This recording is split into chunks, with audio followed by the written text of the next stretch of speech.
The burning coals fall far below, yeah, I'm ready for.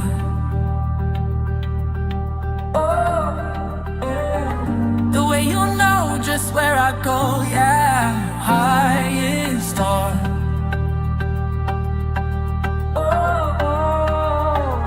And when I walk the valley low, yeah, I'm ready for.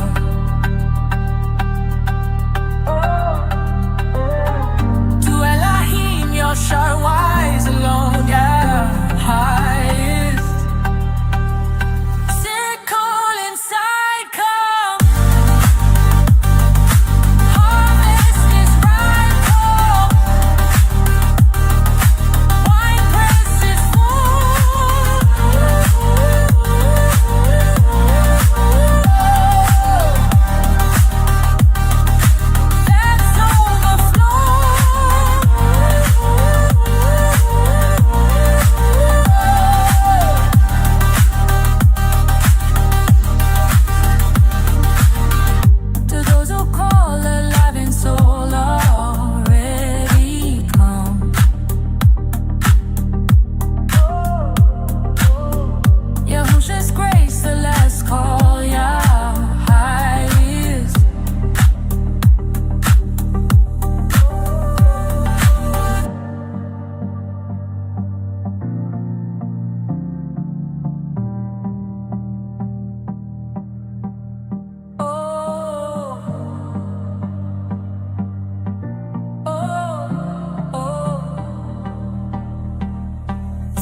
that's overflow.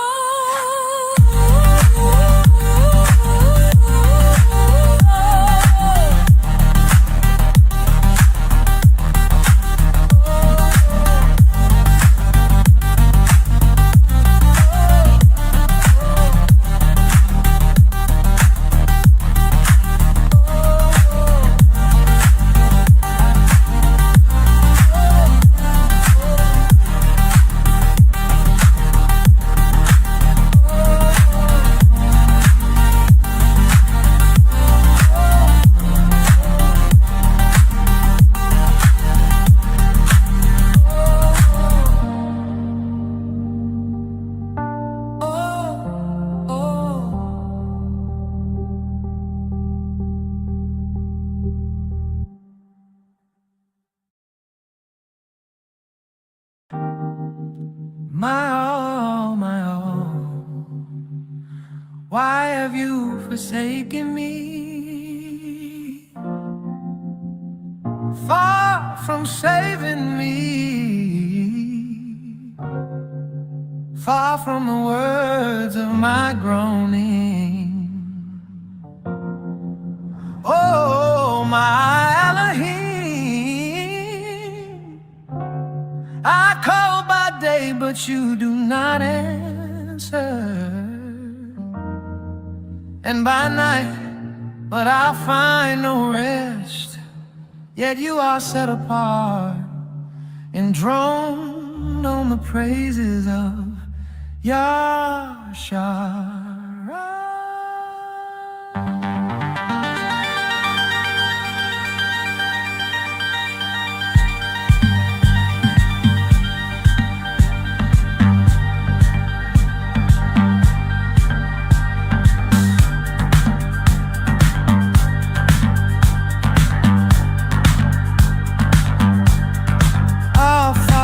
Trusted in you, they trusted in you to live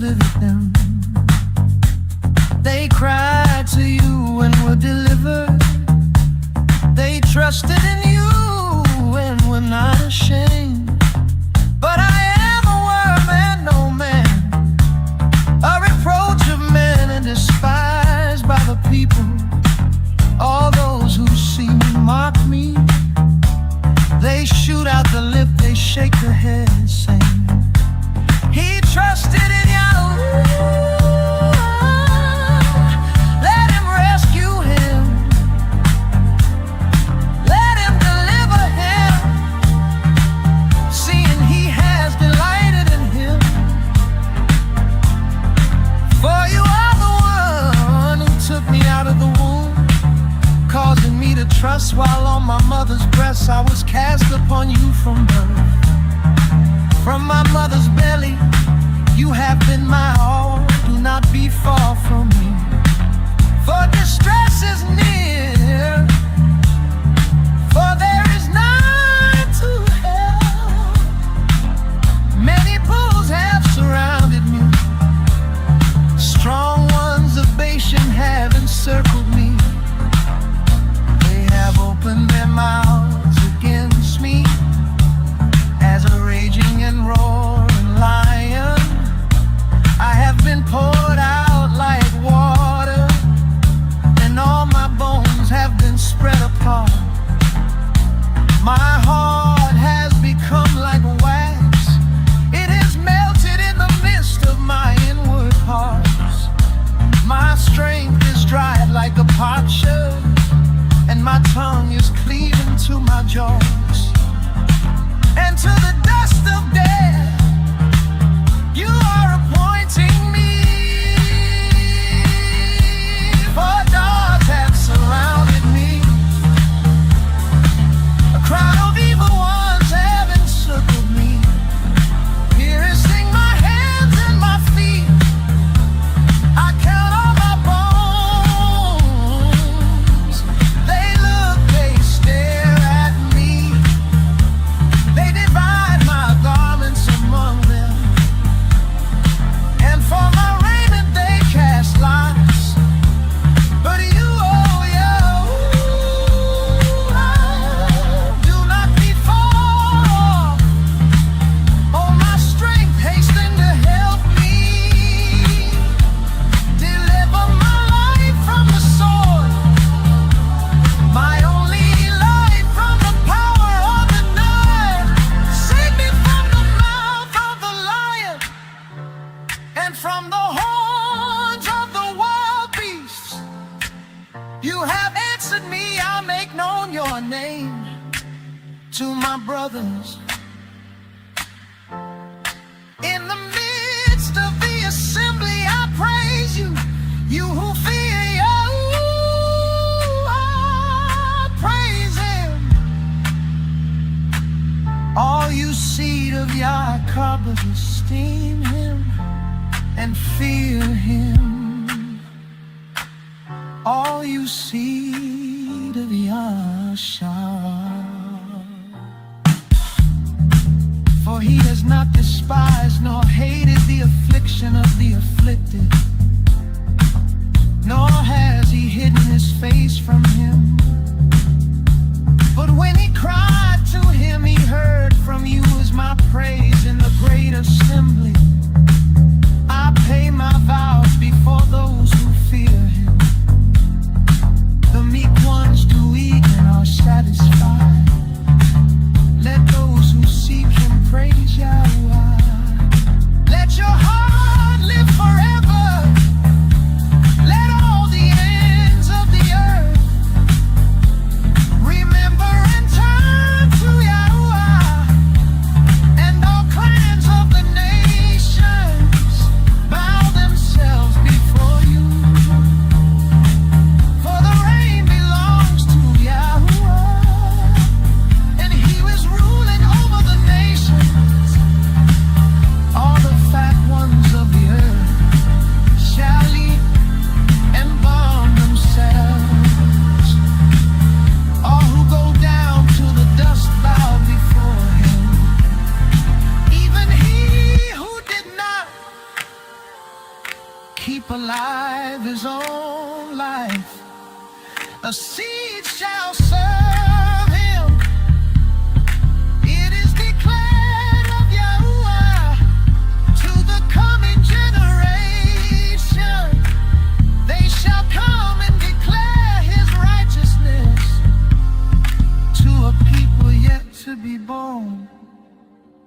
for he shall do it.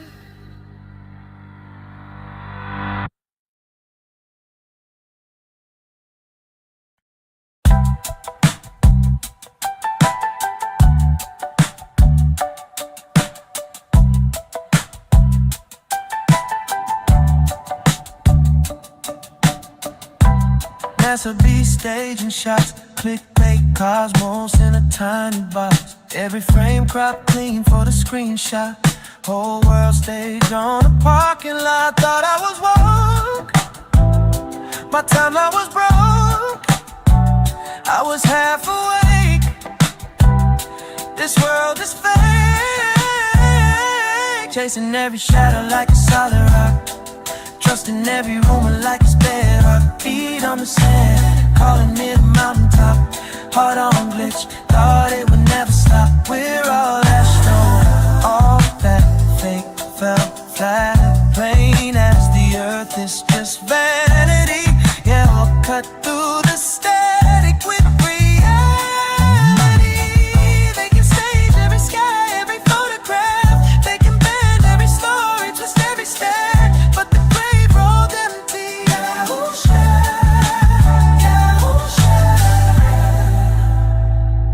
can't rewrite that. Yeah, don't be mad, but they lie a lot.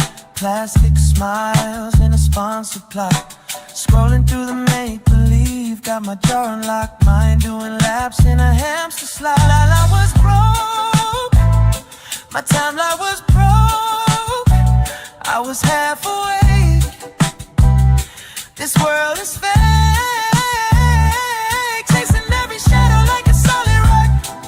Trusting every rumor like it's bedrock. Feet on the sand, calling it a mountaintop. Heart on glitch, thought it would never stop. We're all astro. Raw thumbs, plain fell flat. Plain as the earth, it's just vanity. Yo, up cut through the static with reality. They can stage every sky, every photograph. They can bend every story, twist every step. But the grave rolled empty. Yahuah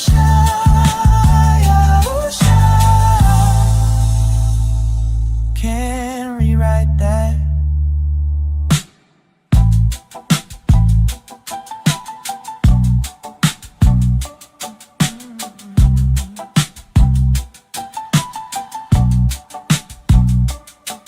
Now the only thing I'm losing for sure is the fear I had before.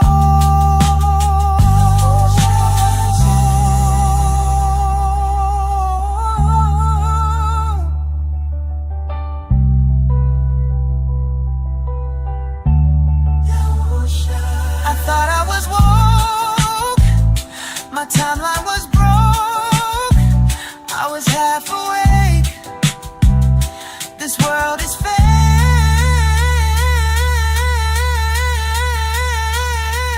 Chasing every shadow like a solid rock. Trusting every rumor like it's bedrock. Feet on the sand, calling it a mountaintop. Heart on glitch, thought it would never stop. We're all astronauts. All that fake fell flat. Plain as the earth, it's just vanity. Yeah, cut through the static with reality. They can stage every sky, every photograph. They can bend every story, twist every step. But the grave rolled empty. Yahuah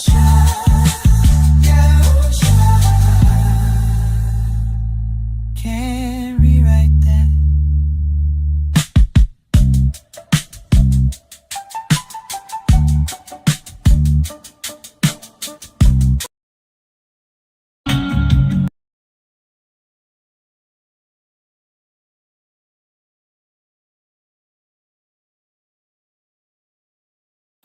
Okay, let me show you guys this.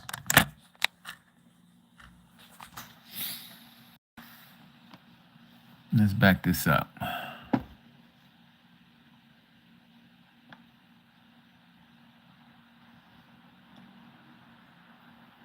Yeah, I gotta find where's the unmute part on this. Where is the mute button? I don't even see it. Where is it at? It said to unmute it, and I don't even see where the mute is.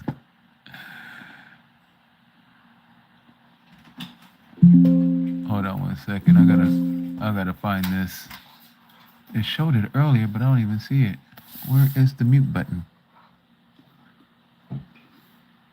Oh, let's try it again. Let me go back.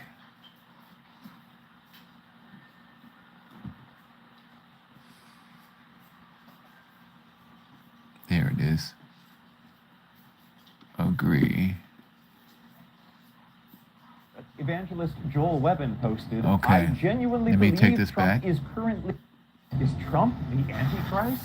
That's a real question former Trumpers are asking. Could this be the Antichrist? Marjorie Taylor Greene said it. Evangelist Joel Webben posted, I genuinely believe Trump is currently demon-possessed. That's easier to swallow than Trump's actual explanation for why he posted a picture of himself as Jesus. I thought it was me as the doctor. What? 3 key facts about Trump versus God. Number 1, Trump resembles the beast from the book of Revelation. In Revelation 13, the beast has a boastful mouth, demands worship, wages war, fights the church, puts his mark on everything, including people's foreheads, and suffers a head wound that mysteriously heals. But here's the thing. Many biblical scholars say Revelation isn't really about the end times, it's about the Roman Empire under Nero, a cruel, power-hungry narcissist who spent the people's money glorifying himself while ignoring their needs. Sound familiar? Trump doesn't need to be supernatural to be exactly what early Christians warned against. Number 2, Trump's beginning to lose the Christian right. It largely started with the Epstein files, which many evangelicals believed Trump would expose. Instead, Trump has continuously fought the release of the files and turns out to be named in them between 38,000 and 1,000,000 times. Then came the Iran war, which half the country believes Trump started to distract from his Epstein cover. Then Trump embarked on a wildly blasphemous Easter season, starting with his spiritual advisor comparing him to Jesus.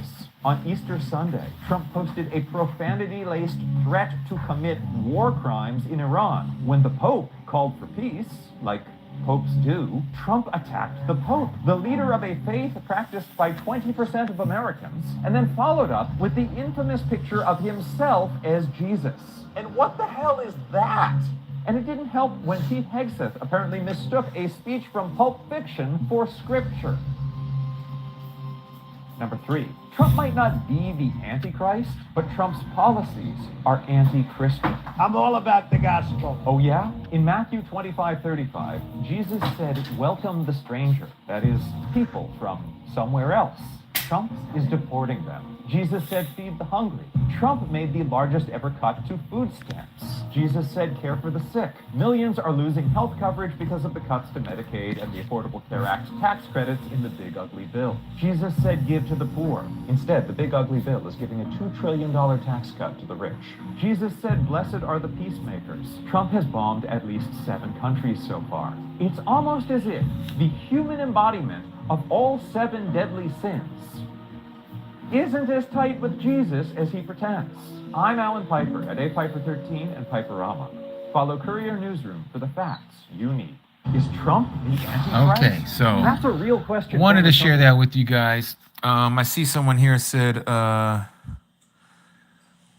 Shabat, you said he a devil against the devil religion. He's a devil against the devil's religion. Well, here's the thing. Let me show you something here about the devil dealing with the devil's religion. Okay, because it speaks about this in Revelation. Let me pull up my other book here. So if we go to the book of Revelation, and for those of you who've been with me, we did a thorough study on Revelation 17 where it talks about this woman that's riding the beast. Okay, the woman who's riding the beast is Christianity. Okay, that's the woman. That's the mother church, the harlot, and the beast, of course, is Satan. But this is the part that a lot of people don't see. This is what they don't understand, right? Yes, Shabat. So this is the part that a lot of people don't see. So here, at the end of chapter 17, check this out, Shabat. And the 10 horns, verse 16 of chapter 13, that you saw on the beast, these shall hate the whore. Let's make it plain. These 10 kings, these 10 leaders, they are going to hate the Christian religion, the whore, the woman that's riding the beast. And they will lay her waste and naked and eat her flesh and burn her with fire. Notice who causes them to do this. For Yahuah Elohim did give it into their hearts. So he put this idea in their hearts to do his mind, to do his will, to be of one mind. These 10 leaders, to be of one mind and to give their reign, to give their authority, their power to the false Messiah until the words of Elohim shall be accomplished. So if you go back and you look at the, let's go here. Let me see. I don't know if I have it here. Let me see. Give me a second. I know I have it upstairs in my office. In fact, I can just look it up because I don't see it here. I don't have it here. Okay, let me pull this up. I want you guys to see this.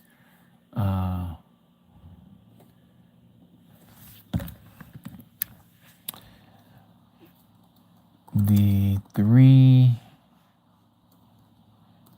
world wars spoken by Colonel Maxwell. Or was it Albert Pike? I think it was Albert Pike. Yeah, Albert Pike. I don't know what I was thinking. Give me a second.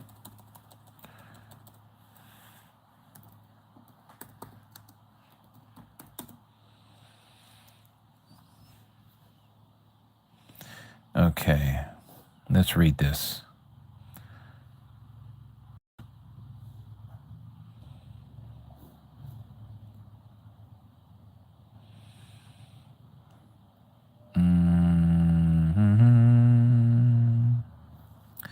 All right.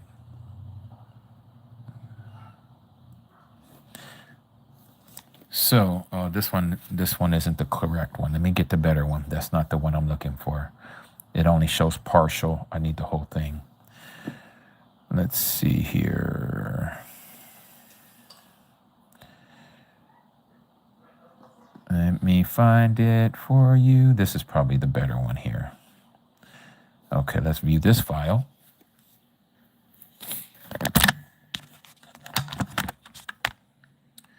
Okay, so let me read this to you all.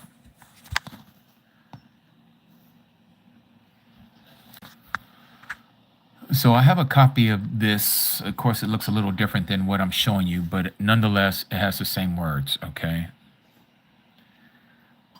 Albert Pike, he was a 33-degree Mason, okay? This is dated back in August 15th. Notice the year, 1871. They talked about these plan for 3 world wars, okay? The First World War must be brought about in order to permit the Illuminati, notice this word here, to overthrow the powers of the czars in Russia and of making that country a fortress of atheistic communism. So they're already telling us about Russia going to become communism before they became communists. The divergence caused by the agent TURAH or agents of this group between the British and the Germanic empires will be used to foment this war. And at the end of the war, communism will be built and used in order to destroy the other governments and in order to weaken the religions. Okay, now we go to the Second World War. Must be fomented by taking advantage of the differences between fascism and the political Zionism, okay, Zionists. This war must be brought about so that Nazism is destroyed and that the political Zionism be strong enough to institute a sovereign state of Israel and Palestine. This has already occurred. During the Second World War, international communism must become strong enough in order to balance the Christendom. This is talking about Christianity. that would be then restrained and held in check until the time when we would need it for the final society cataclysm. Notice what they're talking about here, what they're going to do to Christianity. This is what I just read to you. He has put it in their hearts to destroy the woman, okay? And the woman is Christianity. Again, here it says about in order to balance Christendom, which is Christianity, that would be then restrained and held in check until the time when we would need it for the final social cataclysm. Now, this is us right now. This is where we're at, okay? And why isn't it allowing me to go further down? Why don't I see the rest of this page? Oh, wow. It's not going to read it. Let me find another one. Man, thought that one had it. Why would it cut it off? Interesting. Let's go here. That one cuts it off as well. Maybe this one is better. Let's see.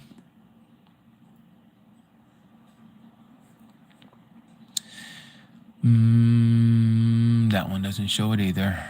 Wow. Are they scrubbing it off the internet? What's going on here?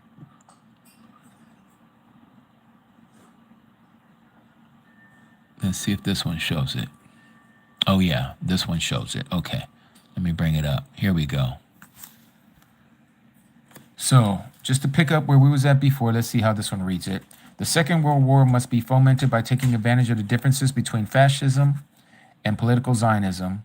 This war must be brought about so that Nazism is destroyed and that the political Zionism be strong enough to institute a sovereign state of Israel and Palestine.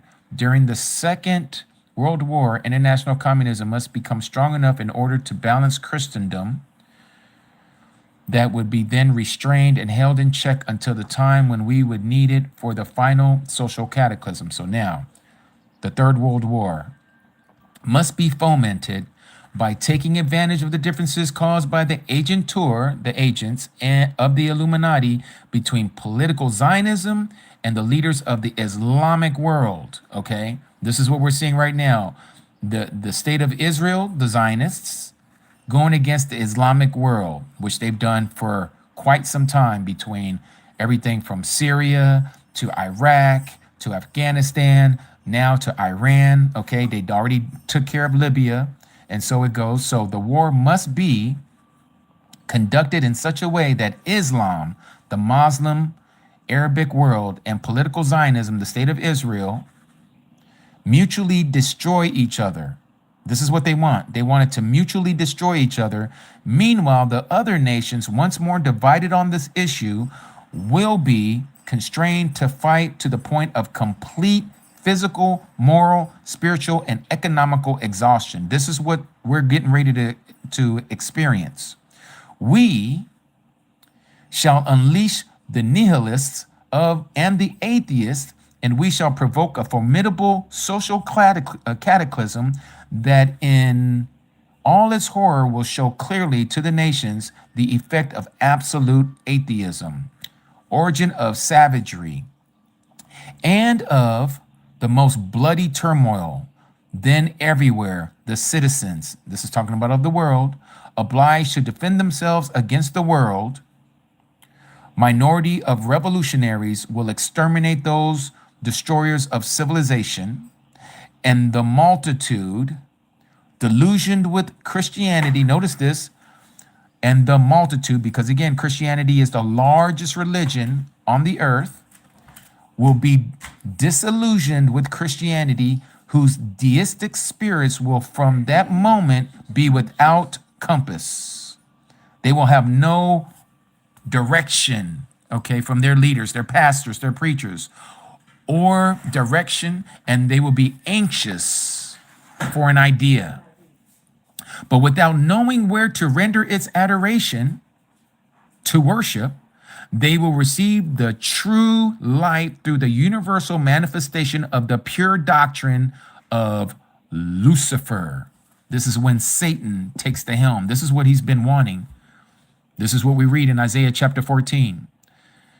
It will be brought finally out into the public, into the public view. This manifestation will result from the general reactionary movement that will follow the destruction, notice this, of Christianity and atheism, both conquered and exterminated at the same time.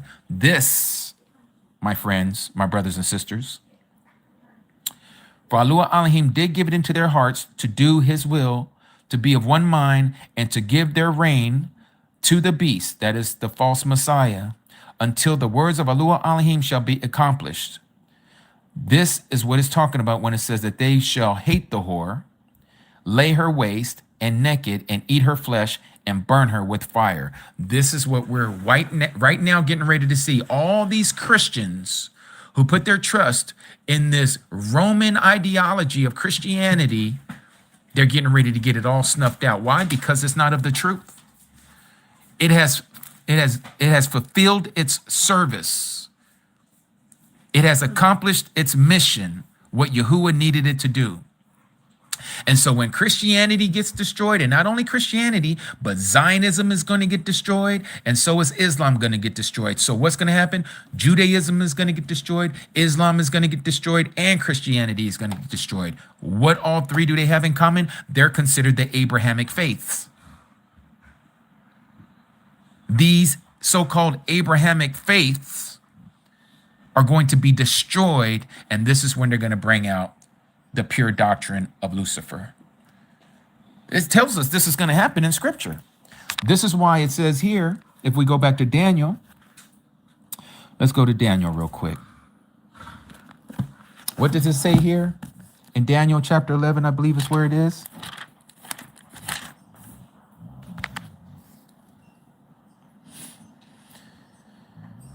Verse 36. And the sovereign shall do as he pleases and exalt himself. This is the false Messiah. And show himself to be great above every mighty one. Notice what he's talking about here. He is great above every God and speak incredible matters. That's going to be the blasphemies against the mighty one of mighty ones. Okay? Yahuah Elohim. And shall prosper until the wrath has been accomplished. So he's going to prosper in what he's doing by bringing out the pure Luciferian doctrine. That is until the wrath of Yahuah has been accomplished, for what has been decreed or determined shall be done. And have no regard, notice this false Messiah will have no regard for the mighty ones, that is the other religions of his fathers, nor for the desire of women.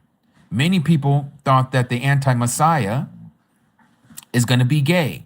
That's not what this is talking about. Let's keep it in context to what we're talking about here. Remember, it's talking about religions. He has no regard or respect for the mighty ones of his fathers, the ones that came before him, nor the desire of women. This is telling you that this woman represents a religion type of understanding, just like in the book of Revelation chapter 17, the woman who rides the beast. Nor have regard for any mighty one, still keeping it in the same subject. We're talking about deities, but he shall exalt himself above them all. That's what the desire of woman. He ain't going to have no desire for any religion.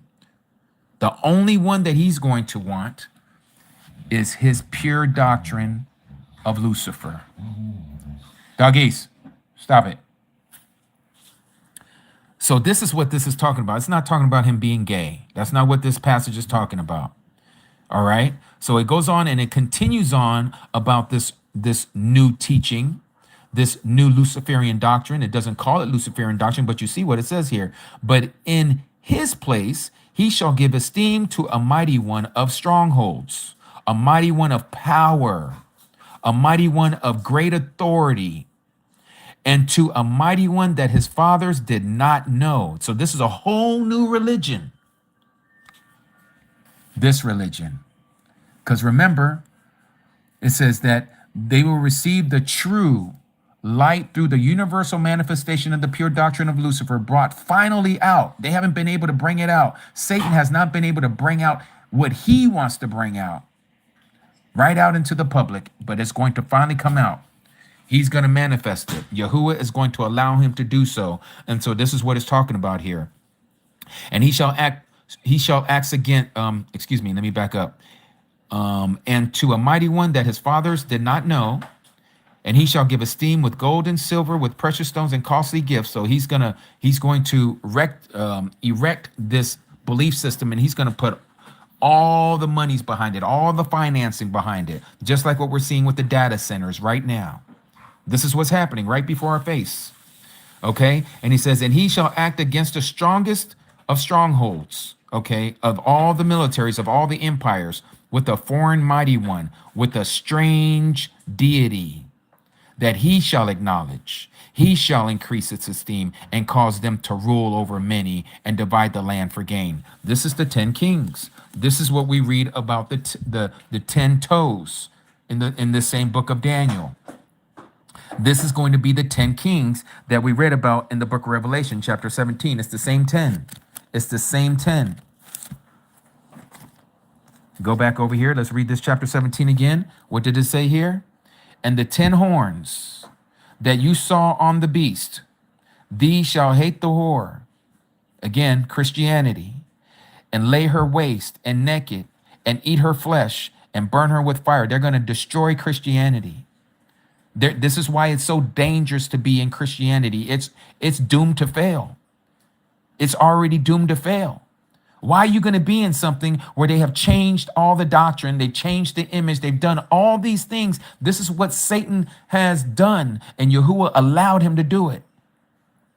This is the great delusion. This is the strong delusion, the great deception.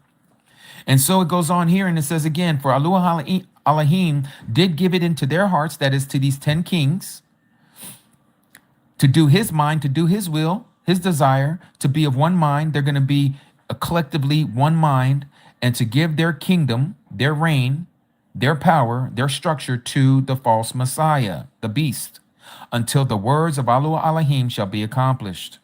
And the woman whom you saw is that great city, having sovereignty over the sovereigns of the earth. Again, for those of you who have been following me, and we've done a study on this, this is talking about a 3-tiered system. The 3-tiered system is not only of the religious order that we know as the Catholic order, but it's also talking about the financial order, which is London. And it's also talking about the military order, which is the United States of America through the Pentagon. These three, with their obelisks, their sun worship, this phallic symbol, the Washington Monument, the tallest obelisk on the earth, 555 feet tall. It's showing you where the power is. This is a worship to Satan, to Lucifer. Same thing at the River Thames in London. London is also a district, just like the Vatican is also a district inside of Rome, just like Washington, D.C. is inside of the Beltway, just like London is inside of England. This is not by coincidence. They have installed and constructed this thing together. So this 3-headed monster is the one that Satan is using. I know where you dwell. You dwell where Satan's seat is. This is why I call the United Snakes the United Snakes of America. It's the land of the serpents. And the main serpent, Halal, aka Lucifer, aka Satan, aka the devil, the serpent. This is his kingdom. He's the one who's erected all of this. Yahuah has allowed him to do so. All these kingdoms, he said, has been given to me, and I can give it to whomever I wish, for it is mine to do this. This is what he said to our Messiah when he tried to tempt him in the wilderness. And so Christianity is about to be destroyed. And so again, he causes them, the 10 kings, to rule over the many, whoever is left after this world war, and they divide the land for gain. And I've showed many of you this map. Where is it at here? I know I have it. There it is. The Club of Rome. This is the Club of Rome map. This is the 10 kingdoms, the 10 toes. Okay? It's all here. This is probably going to change a little bit. Some of these lines may not be exactly where they're at. Mexico is probably going to be part of Canada and the United States together as one conglomerate. And then you have Latin America or Central America, along with South America being another. Then you have here Western Europe, Turkey, Great Britain, this whole part of what we call Western Europe or the NATO alliance, along with all of these here. They're all going to be the second kingdom. The third kingdom is going to be Japan and probably Japan and South Korea together. Not quite sure. Then the fourth is going to be New Zealand along with Australia and Tasmania.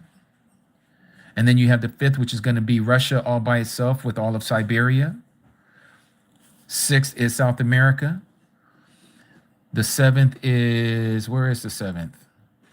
Oh, seventh is right here, which is going to be what we know as the Middle East and Northern Africa.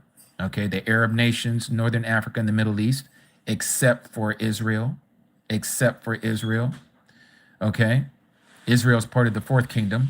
They're going to be part of South Africa, Australia, New Zealand, and Israel. Kind of ironic, wouldn't you say? Because there's a lot of Germans who are down there in Afrikaan, down there in South Africa. They're also from Germany, most of them, just like those who are in Israel calling themselves Jewish. They're mostly Polish and German and Ukrainian and parts of Russia. And so then you also have the eighth, which is going to be Sub-Saharan Africa. All right. That would be like Nigeria, Chad, Congo, all of that stuff. They're all in this area. And then you have India and Southeast Asia, which would be Vietnam and Thailand and Malaysia and Indonesia and all of that stuff. They're all part of that part. And then number 10 is the last one, which is China by itself. Now, all of this, I didn't make this up. You can look up the Club of Rome right now, and you can find this same map on their website. Yes, this is the same map on the link tree. Yes, it is. Okay. Queen 0202, you can get that. Albert Pike, just put in what I just shared with you earlier. You're going to see a few different ones that come up. Let me see here. So if you go back and just put this in, what I had put in earlier. 3 World Wars spoken by Albert Pike. Okay. 3 World Wars spoken of by Albert Pike. Yeah, it's going to be blocked. You're going to have to, do a little research to get some of this stuff. But again, this is one of those things that, well, if everything happens according to what we just read, Studio Few, North Korea is part of communism. They're going to all fall together. Russia, China, Cuba, North Korea, Chile, Venezuela, all of these places where they're atheists and they're communist at heart as a governmental structure, it's all because they're all going to be brought under the one world order. They're all going to be controlled by Shaitan, just like it says in Revelation chapter 13. It's so ironic to hear Christianity talk about, oh, when the rapture happens and the church is gone, then the 144,000 Jewish boys are going to go out and they're going to evangelize the world for Jesus. They have no idea what is coming down the pipe. No idea. Okay? Christianity is going to be done. There ain't going to be no Christians. There's not going to be no Muslims. There's not going to be no atheists. They're all going to be children of Satan. They're going to take the mark. They're going to be part of the Luciferian belief system. This is what it's going to be. This is not something that this is their ideology. No, this is right here in the book of Revelation. This wasn't possible until our time in the history of man. In chapter 13, it says this about what's going to happen. So first, let me paint a picture for you. Satan is not earthbound yet. He still has some freedom to roam back and forth between the earth and to where he can present himself in the heavenlies by Yahuah, and he can make accusations against Yahuah's people. But the day is coming where he's going to be earthbound. He's going to get his wings plucked, if you will. Okay. And he won't be able to transverse between earth and heaven anymore. He's going to be earthbound. And this is what I want to read for you. And there came to be fighting in the Shama. Mikael and his messengers, yours to say angels, fought against the dragon, and the dragon and his messengers fought, and his angels fought. So this is the war in heaven, in the heavenlies. Michael and his angels fought against the dragon, who is Satan, and his angels, the third of the angels that fell with him. But they were not strong enough. Who was not strong enough? Satan and the third of the angels that followed him were not strong enough, nor was there place found for them in heaven any longer. And the great dragon was thrown out, that serpent of old, called the devil and Satan, who leads all the world astray. All the world astray. You mean to tell me that all these different religions on this earth, outside of the one true doctrine, is all from Satan? Yes. Yes, he is the mighty one of this world. Everything in it belongs to him. Everything. And Yahuah is going to take it back. But he has to allow these things to transpire. His will has to be done according to what was written, like what we just read in Hazon chapter 17, Revelation chapter 17. His will shall be accomplished. And so it goes on and says, they were not strong enough, nor was place found for them any more in the heavens any longer. And that great dragon was thrown out, that serpent of old, called the devil and Satan, who leads all the world astray. He was thrown out to the earth. This is when he's earthbound. And his messengers, his angels, were thrown out with him. And I heard a loud voice saying in the heaven, in the Shama, now have come the deliverance, or salvation in some of your translations. And it says, and the power and the reign, the kingdom of our Yahuah Elohim, the mighty of mighty ones, and the authority of his Messiah. For the accuser of our brethren, which is Satan, who accused them before Yahuah Elohim day and night, he was doing this steadily, he has been thrown down. Throw down to where? He's been thrown down to the earth. And they, who's they? That's you and me. They overcame him. Overcame who? The dragon, because of the blood, the dam of the lamb, and because of the word of their witness. So the word of their witness is that they hold the witness that Yahusha is Yahuah. He is the Almighty. He is the one who came in the flesh. This is our witness. And they did not love their lives to the death. So that means that we're going to have to give our lives, most of us, for what we believe in, for who we testify of. There is no second Exodus of you going to some place in the wilderness and you're going to be there and Yahuwah is going to have you go underneath this rod of iron and say, let's see if you're going to rebel against my agreement or not. No, that's happening right now. He's doing that with his people right now. Each and every one of us who have come into this world born of a woman, since the Messiah has come and gone, we are now being subjected to this barometer to see if we're going to continue to be rebellious or if we are going to obey. If you are going to be rebellious, he says you are not going to enter into the promised land. When he goes and gathers his people after the end of those, at the end of the tribulation of those days, okay, there is no gathering until at the end, until the end of the great tribulation of those days. Then we shall see the sign of the son of Adam coming in the clouds up in the heavens. And he shall send his malakim, his angels, to the four corners of the earth. And he is going to give them a loud trumpet. That's the last trumpet, the seventh trumpet. And he shall blow it.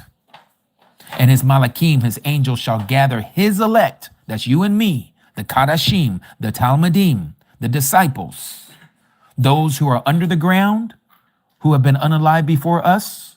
They shall be brought up out the grave. And then those of us who are alive at the coming of our Messiah, we shall be changed in a twinkling of an eye, not taken in a twinkling of an eye. We shall be changed in a twinkling of an eye.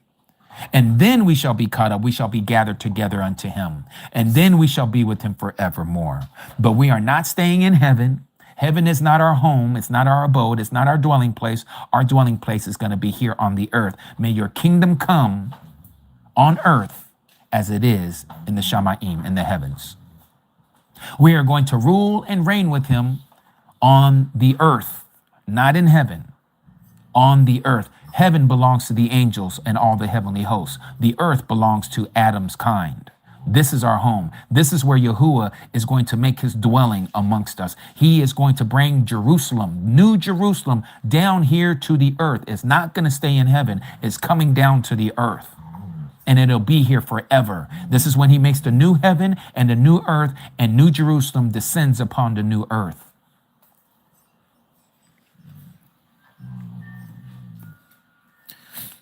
And so we see here that the dragon has been brought down to the earth. When does this happen? Let me show you. It happens at the fifth trumpet. The fifth trumpet, the messenger sounded, and I saw a star from heaven that had fallen to the earth. What star is this that fell? This is Satan. How do we know it's Satan? If you go down here, it says, and they have over them a king, the angel of the pit, or of the bottomless pit, the pit of the deep, whose name in Hebrew is Abaddon. It means destroyer. In the Greek language, that same name would be Apollyon. It also means destroyer. It says the first woe is past. That first woe unto the inhabitants of the earth. Notice what it says here.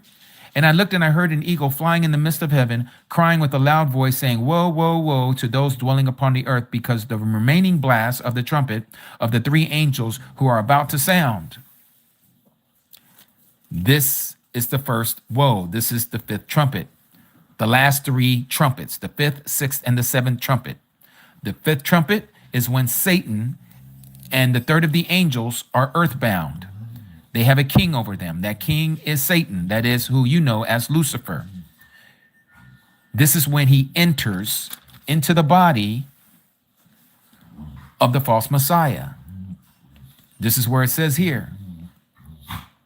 And they worship, verse 4, they worship the dragon, that is Satan, who gave authority to the beast, that's the false Messiah. And they worship the beast, saying, who is like the beast and who is able to fight with him? So why did they worship the beast if they are worshiping the dragon? Because the dragon is going to possess the body of the beast. He is going to indwell the body of the beast. When does this happen?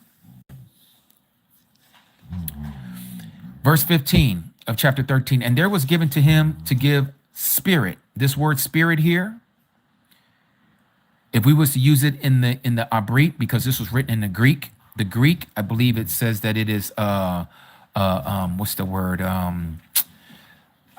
man, I forget right now.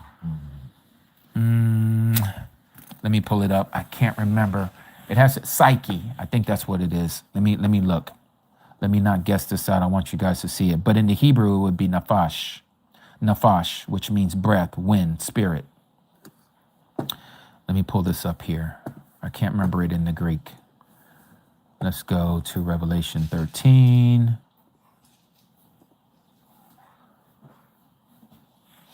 And this is verse 15.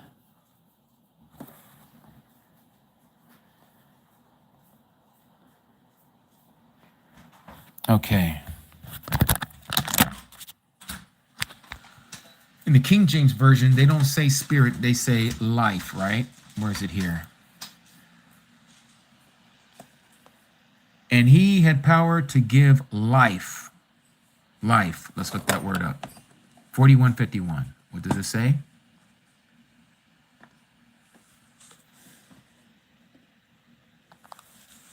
Pneuma. Oh, that's what it meant. Yeah, it's like pneumonia.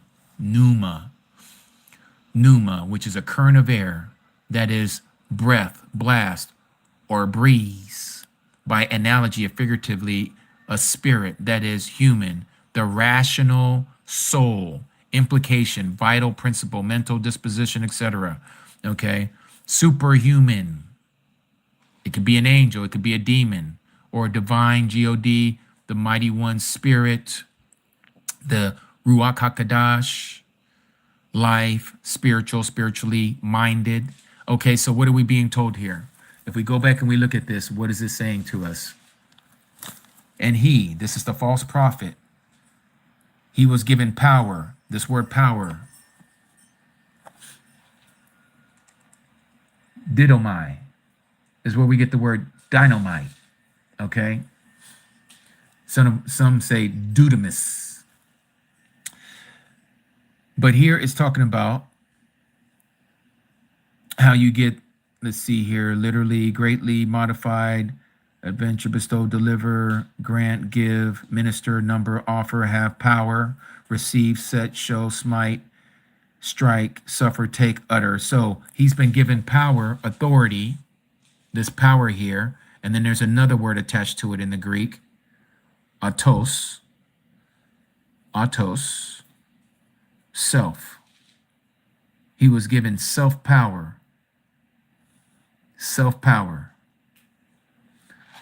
to give life, pneumia, that give right there, to give. Oh, wait, we see do to me twice. Let me see here. Yep. So we see this number twice, 1325, 1325. So he had authority or power to give, to power life. He was given the power to give life, is pretty much what is being told here. Let's see how it says it here in this passage. And there was given to him to give spirit, breath, a soul to the image. The word image here in the Greek is icon, like the camera icon, I-K-O-N. Okay, icon. Likeness, literally, statue, profile, figuratively, representation, resemblance, image. Okay, so this would be a duplicate, if you will.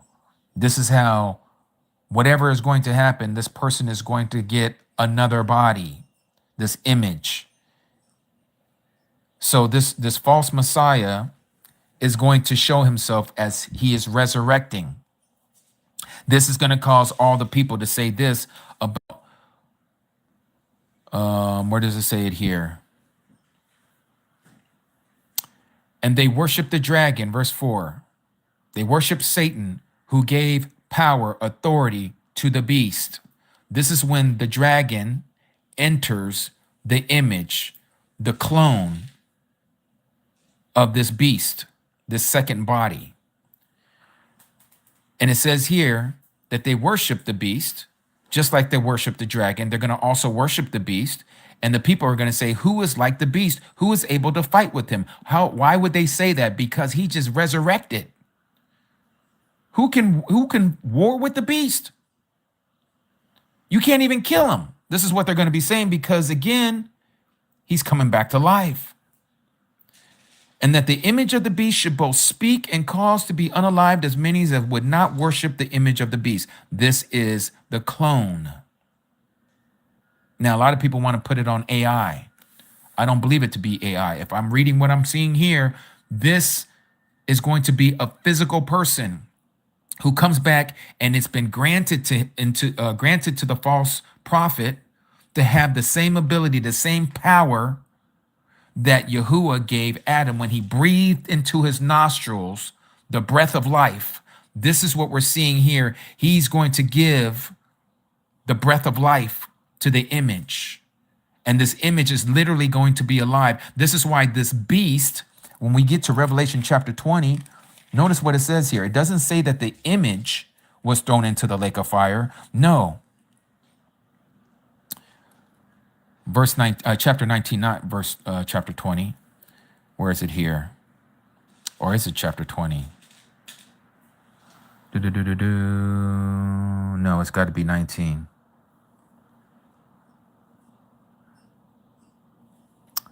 Word of man and the prophet. Okay, yeah, here it is. Verse 20. And the beast, this is the image, this is the clone. And the image of the beast, this is the clone, was seized. He was taken. He was captured. With him, the false prophet also, who worked signs in his presence, in the beast's presence. By that he led astray those who received the mark of the beast and those who worship the image, his image. The two were thrown alive. Notice that, thrown alive. This cannot be a statue. This cannot be an artificial intelligence. This is a real person. Thrown alive into the lake of fire burning with sulfur. And the rest were unalive with the sword that came from the mouth of him who sat on the horse. We're talking about our Messiah who sat on the horse. Remember, what did it say here in verse 11? And I saw open, and there was a white horse, and he who sat on him was called trustworthy and true. This is our Messiah that is talking about here. Okay. And the rest were unalived with the sword that came or proceeded out of the mouth of him capitalized, our Messiah, who sat on the horse. This is the white horse. And all the birds were filled with their flesh. Who's the birds? That's you and I. We are the ones who are coming behind him. We too. It says what? And the armies of the heaven, dressed in fine linen, white and clean, followed him on white horses. So not only is the Messiah going to be flying down on this white horse, but we're also going to be flying down on white horses. This is the marriage supper of the Lamb. We are eating, metaphorically speaking.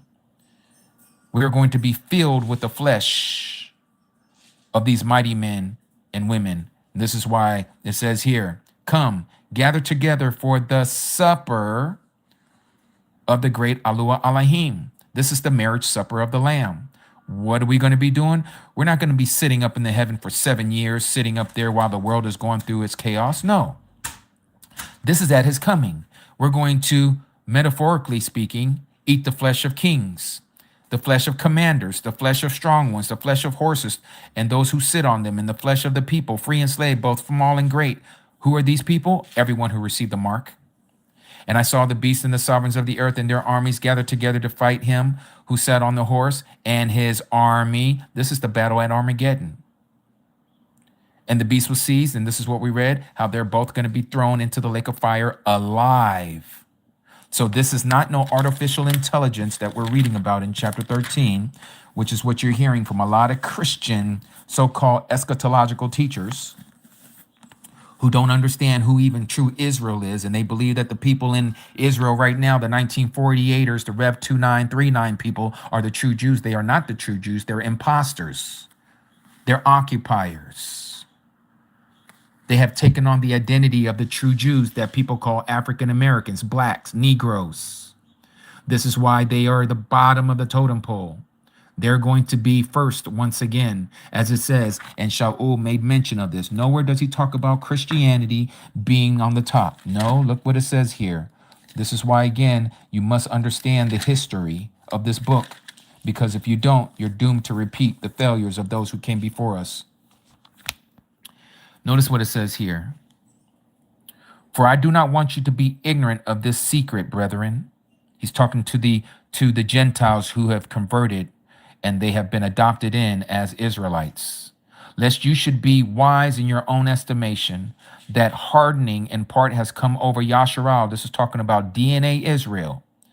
This is talking about those who are the physical bloodline of Abraham, Isaac, and Jacob, until the completeness of the nation. Your translation may say the Gentiles. Who's the Gentiles? Everybody outside of Israel has come in. Come into what? Come into salvation. And so all Yasharal, after he's done dealing with the Gentiles who have been numbered amongst his people, this is the mixed multitude, just like those that came out of Egypt with the children of Israel. This is the mixed multitude. They too will be saved, but now he's going to deal directly with Yasharal. DNA Yasharal. It says, and so all Yasharal shall be saved, as it has been written, the deliverer shall come out of Zion, and he shall turn away the wickedness from Jacob, that is Israel. And this is the agreement with them, that I shall take away their transgressions. And so he says here, truly, as regards to the great news, they are enemies for your sakes, you Gentiles, those of you who are not DNA Israel. But concerning choice, This is the election, the pre what they call it, the pre, I can't even think of it right now. Not the pre-election, predestination. That's the word I was looking for. But concerning those from predestination, they are beloved for the sake of the fathers. Who's the fathers? Abraham, Isaac, and Jacob. And so Shaul, Paul says, for the gifts and the calling of Yahuah Elohim are not to be repented of. He's talking about the promises that was made to Abraham, Isaac, and Jacob, that they would also, their children, the DNA bloodline of Israel, they shall be saved. Not all of them. We know 2/3 of them are going to be destroyed.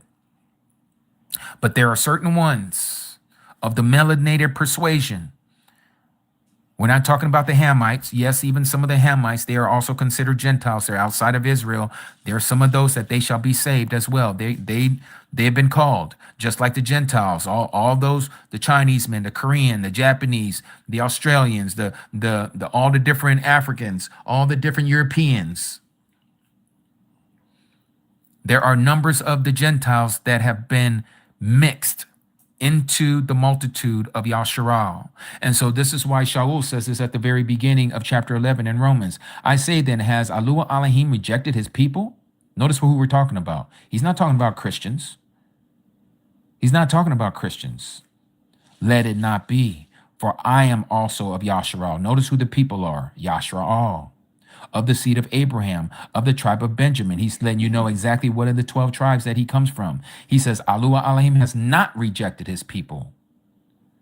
Oh, well, Christianity says otherwise. They teach this replacement theology and say, we're the spiritual Israel now. That's nowhere in the book. Shaul doesn't teach that.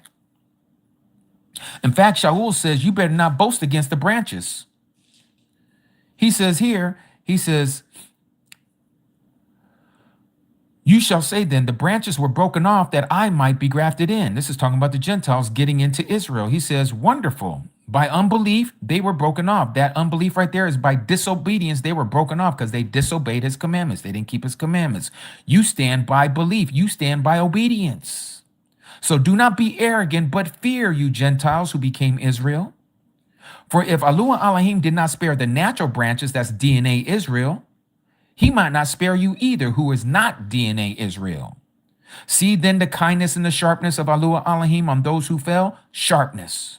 But towards you, Gentiles who became Israel, kindness, if you continue in his kindness. Otherwise, you shall also be cut off. You will be broken off, just like the DNA Israel, those who did not continue to keep the commandments.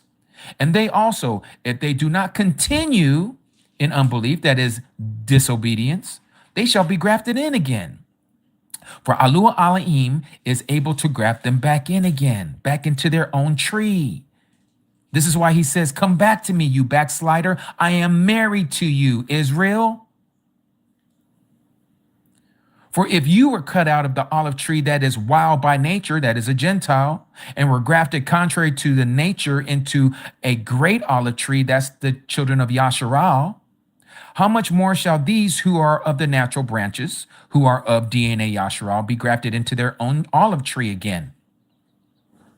For I don't want you to be ignorant of this secret. And this is what we were talking about. So again, when we go back to Revelation and we see what's going on here, Satan is going to indwell into the anti-Messiah. And when he does this, they are going to destroy Christianity because it has been put into the hearts of these leaders by our Creator. He put it in their hearts to do his will, his mind, his desire. And they're going to destroy Christianity. So you might as well come out of her now. This is why he says here, if you continue reading all of this, he keeps talking about this woman. He says here in verse 4 of chapter 18, I heard another voice saying, come out of her, my people, lest you share in her sins, her transgressions, and lest you receive of her plagues. Who is he talking to? Who is his people? Who have been called his people? It's the children of Israel. And who else did he call his people? He says, who are not his people, but they shall become his people. These are the selected ones who are of the mixed multitude of the different families of the Gentiles. They too shall become part of Yasharal. Come out of her teachings, my people. Come out of her doctrines, my people. Come out of Christianity, my people.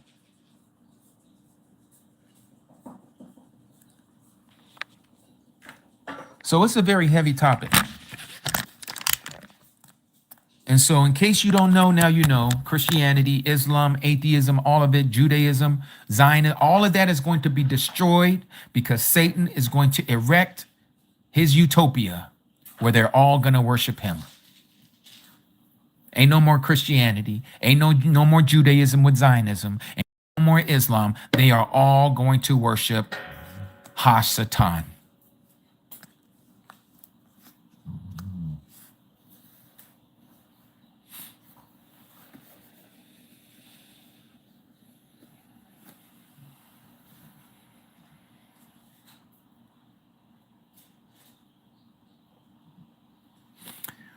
Shabat, you said, I've done my research and Native Americans are Hebrew. Yes, that's true.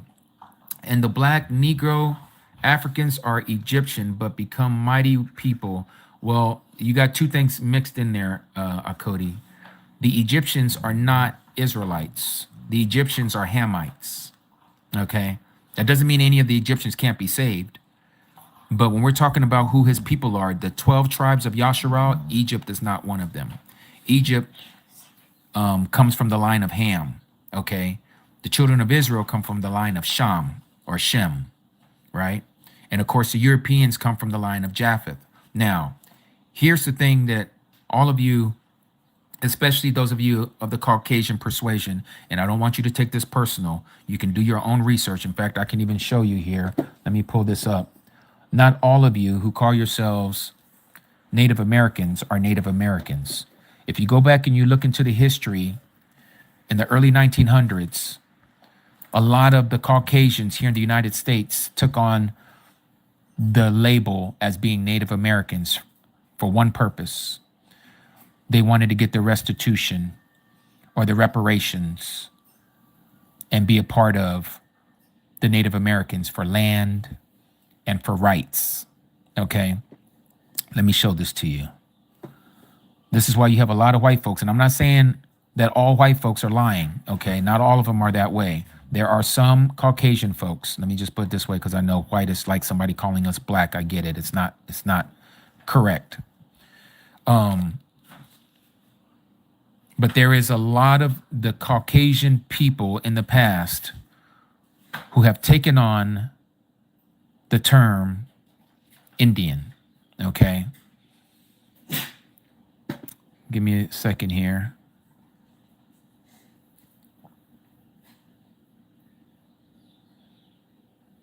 Let me see if I can find it. I might have erased it. Let's go here.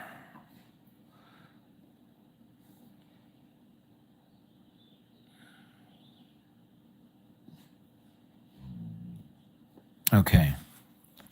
I'm not going to read all of this, but you can do your own thing here. And I know some people, they're going to find this offensive, and I don't want you to be offensive. It's the same thing with the Jewish folks, these Polish, Germanic, Ukrainian, Russian people did with our heritage as the tribe of Judah and took on the name Jewish.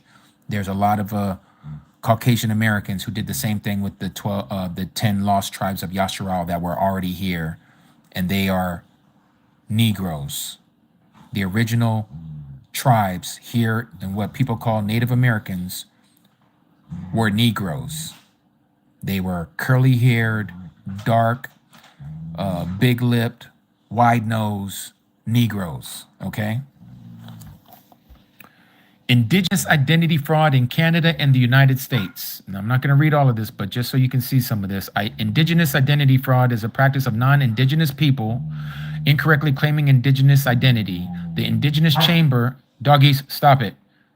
The Indigenous Chamber of Commerce states, for Indigenous peoples, identity is not a self-declared label, but is instead grounded in ancestry, kinship, community recognition, and lived experience, among other things. Indigenous identity fraud also refers to an individual who makes such incorrect claims. Now, if you go into this thing, it talks about how a lot of them pretend themselves to be of the tribe of Cherokee and of the Sioux, and a lot of these other ones. Cherokee is the biggest one. A lot of Caucasians call themselves being Cherokee. And when they do the DNA test, they find out that they're not Cherokee at all. They don't have not one single drop. Okay. But let me show you another one. Let me show you another one here.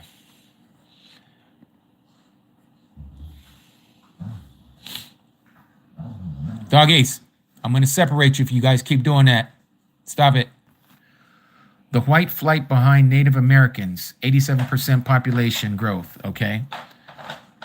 The Native American population in the U.S. grew by a staggering almost 87% between 2010 and 2020. According to the latest U.S. Census, a rate demographers say is impossible to achieve without immigration. Birth rate among Native Americans don't explain the massive rise in numbers, and there certainly is no evidence of an influx of Native Americans expirates returning to the U.S. So it's not like somebody who left and immigrated back in. It says, instead, individuals who previously identified as white are now claiming to be Native American. This growing movement has been captured by terms like pretendian, okay, pretend Indians, right, and wannabe, all right? Another way to describe this recent adoption of Native American identity is what is called racial shifting. Now, the reason why I bring all this up is because, again, I'm not speaking to all of you out there. Don't take this personal. I just want you to know that the same thing that happened to the tribe of Judah and to the tribe of Benjamin and to the Levitical priesthood is the same thing that happened to the 10 lost tribes that found themselves here in the Americas, who are dark melanated, again, curly lock, wide nose, wide lip people. Okay, this is one of the places that the 10 lost tribes came to. They came here to the Americas. You'll find them all up and down Central and North America. All right. It wasn't until the Europeans got here that you start seeing them with long, stringy hair, the longer European nose, the people that you see that they call like Geronimo and all that stuff. That's not how they used to look. They used to look just like the people that you know as African Americans. They looked identical. In fact, in Virginia, there was this Pocahontas, look into it, Pocahontas, what is that thing called that they used? Oh man, it was like Pocahontas law or something like that. Whereas if you have, what did they say, an 8%, 1/8% of the native blood, you were considered a mulatto, okay? A mulatto, as many of you know, is a dark melanated person. This isn't a person who's mixed. The Native Americans that we know today as Indians are mixed people. The original natives were very dark, very dark. Again, they look just like who you would call an African American. Okay, so these are things that you need to go and look into these things. All right. Again, I know people get real touchy about when you start talking about somebody's background because their grandma or their grandpa or somebody told them back in the day, yeah, we got, Cherokee in our family. And then you go and do the blood test and you find out you have none. You have none. Okay, so just wanted to put that out there.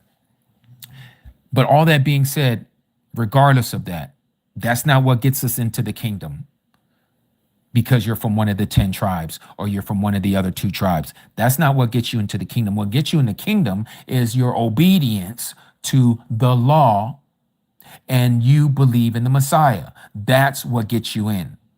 Not your background, not where you come from, not from your family tree, not your DNA roots. None of that is going to save you. But for historical purposes, I share this with you so that you understand who the people of the book are. So you understand how these people got here when so-called Christopher Columbus came up off of his ship and he see nothing but Negroes. He even said it. Go and look into his voyage library, what he wrote down in his journal. They didn't meet no natives from India thinking he was in India like we've been taught. All this was to cause confusion in the historical record of who was actually already here, because it only shows that this book is real. Just like they don't want you to know the earth is flat. They want you to think it's round. They don't want you to know that the so-called African Americans who came here on these slave ships are from the royal tribe of Judah. They were brought here because of what they did to the Messiah. Those Jewish people over there, the 1948ers, the 2939 of Revelation, are not the people who unalived our Messiah. It was our ancestors, the African Americans, as they call us. We're the ones who put him on the stake. We're the ones who gave him over to the Roman Gentiles. We're the ones who got him slapped and got his beard pulled out and spit upon and had him whipped and hung on a tree. Hence why we got the same treatment when we were taken. Our ancestors were taken on these slave ships and brought here to the Americas. And so the same thing happened to us. What happened to the head happened to the body. We did that to our Messiah. Our Messiah said, well, it's going to happen to you and your children. Just like what we said to Pontius Pilate. Let our blood be upon us and our children. You just make sure to carry out our orders and hang them on that tree as we want you to do. Because if you don't, then you're no friend of Caesar's. Pontius Pilate was like, oh, okay, well, let me wash my hands of this and let me do as you guys want. I wash my hands clean of this innocent man.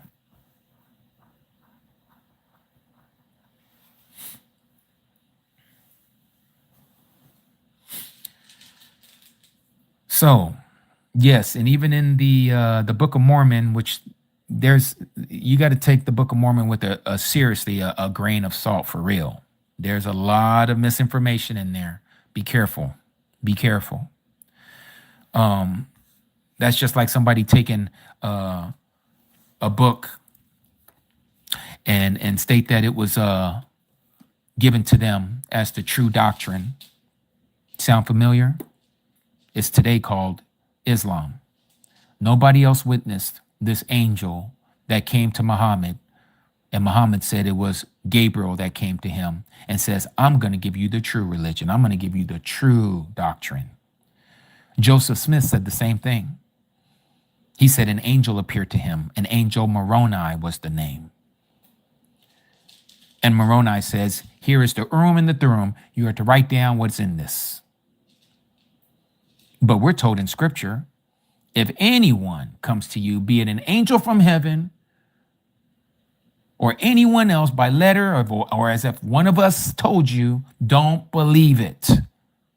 Why? Because you're going to have at least another witness to say, I back up what Joseph Smith said because I was there. I saw the angel myself as well. Or someone saying, I was there when Muhammad saw Archangel Gabriel in the cave. I saw it also as well as a witness. But these two religions have been propped up by a man. No one else can corroborate their information and then gives us the information that we have today. And here we have these so-called set-apart books or holy books called the Book of Mormon and the Quran.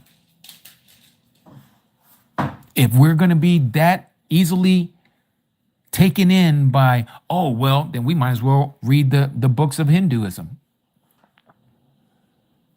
If it's just about somebody saying that they got some information from an angel. This is how clever Satan works. This is why we have to test all things. And if you don't test the Book of Mormon because you read things in it that agrees with your heart, there's a way that seems right to a man, but it leads to death.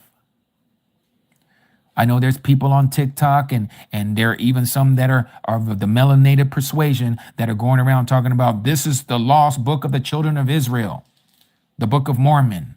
You better be careful. You better be careful. Because in that same Book of Mormon, it says that those who are painted or of dark melanation, this is their curse. This is why they've been given this dark pigmentation as their curse. That's nowhere in the book, but it's in the Book of Mormons. You need to be careful what you put out there and present to people as truth. That's why you got to test it all. Test it all.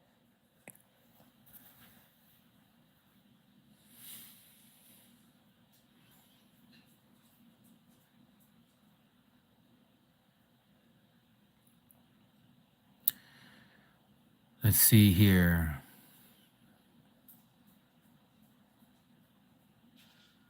Oh, I mean, you're gonna find it, Yaverna, on everything: Instagram, YouTube. It's everywhere. TT is just another one of these that we find ourselves where a lot of things are coming out because it's got a great following, and you got everybody who want to be a teacher and a historian today, and they just want to bring things out.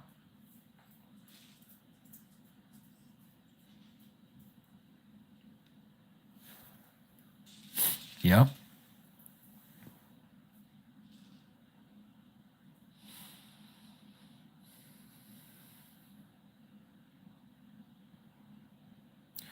Yah's chosen daughter. What is it that you want me to read from Galatians 3:23-29? Elob. What's the Elob? Or that's the way it's showing up on my end. And that's what they push. Oh, is that to please elaborate? Okay. Yeah. Oh, your Aki's a little slow when it comes to abbreviated words. Look, everybody else is like, elaborate. That's what it means. Yes, you did, Cody. Okay, so Galatians chapter 3, 23.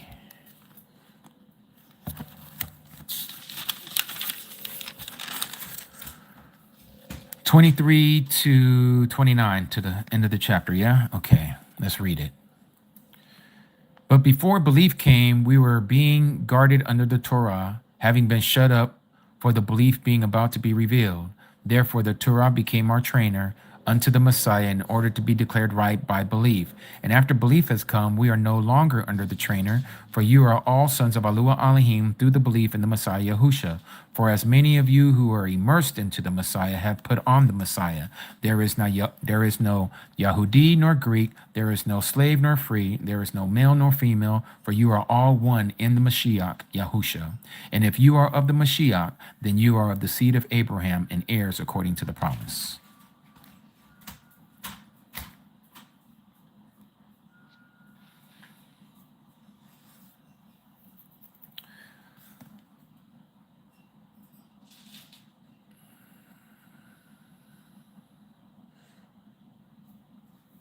So, to elaborate on this, which I have done many times, elaborating on what? The way the Mormons look at this? Is that what you're saying? Because this has nothing to do with Mormonism.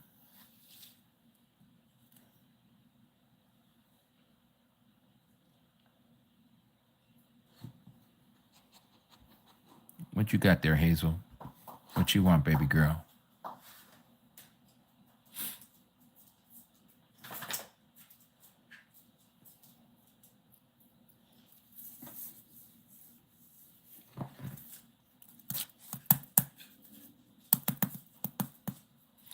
Sacred. You say JC is God. Yeah, we don't deal with that name here.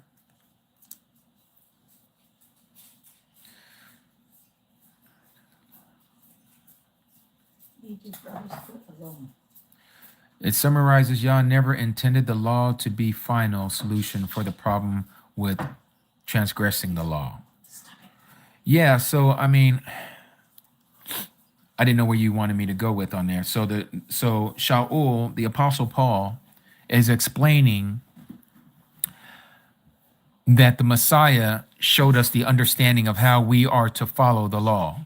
Okay, what the law was entailed to do.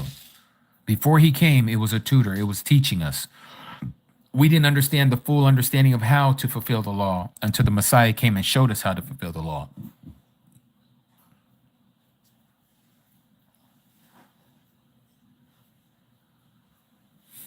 Oh, no, I'm not saying that you said anything against the Mormons. I mean, a lot of the Mormons, and I mean, they're just another denomination of Christianity. They're all in the lie. They're all in the great delusion. They're all into the beast system.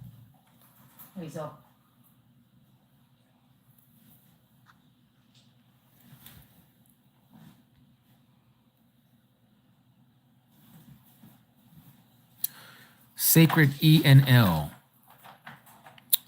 If you come in here talking about JC is LORD, we already know this. You're not telling us something that we don't know. But the problem is, ENL, the problem is that JC is not the Messiah, nor is he the creator of heaven and earth. The Hebrew Messiah, Yahusha, is the creator. He is the Messiah.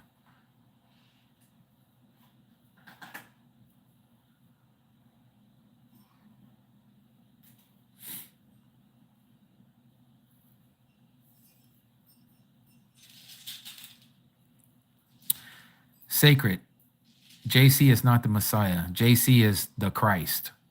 Okay? Christ has to do with Krishna. Did you know that? You might want to look into the history of our so-called, what we used to be. We're not Christians in here. We used to be Christians. Many of us used to be Christians.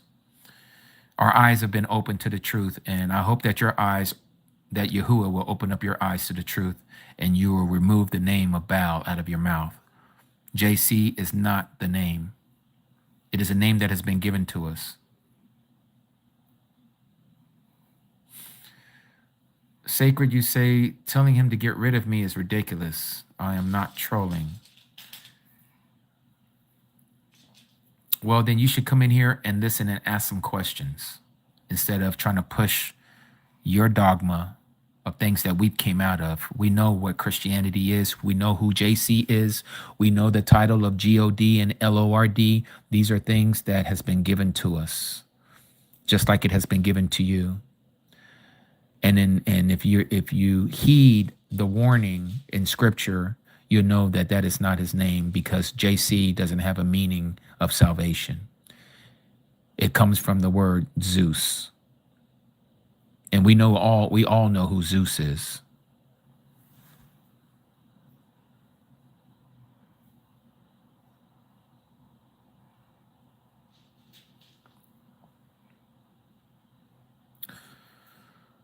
So, any other things that anyone wants to share?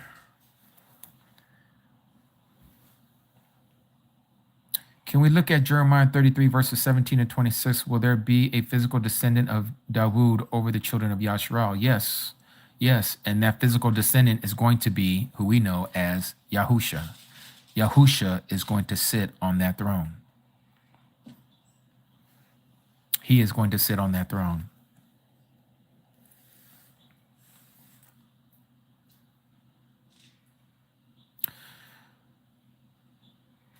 Studio Few, I think you're talking about the Cepher, CEPHER. I personally don't like it. It's been changed.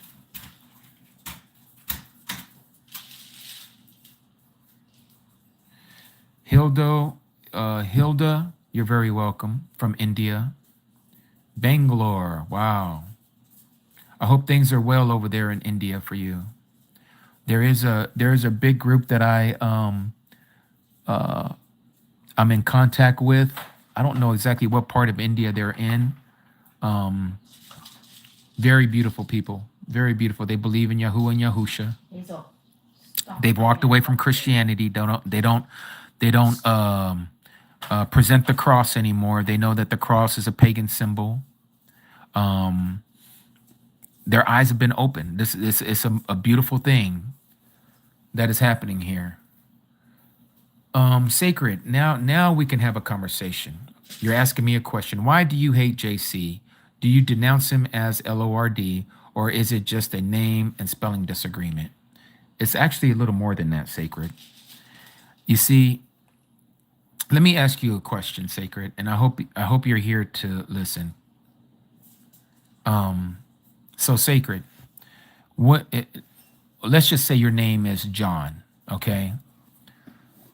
If you was to go to any other country on this earth, regardless of what language they speak, your name doesn't change. Your name will always be John, okay? The crazy, ironic thing of our Messiah's name, do you know that our Messiah's name was changed, Sacred? Do you know that our Messiah's original name is not JC? And if so, what do you know his name to be? And I guarantee you're going to tell us what the Jewish people have told Christians, that his name is Yeshua, right? Is that what you know his name to be? Yeshua?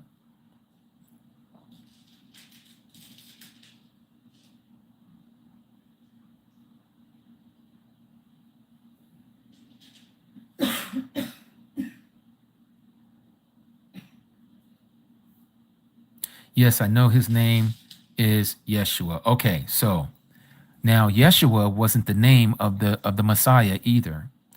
That has been given to us by people who don't even believe in the Messiah.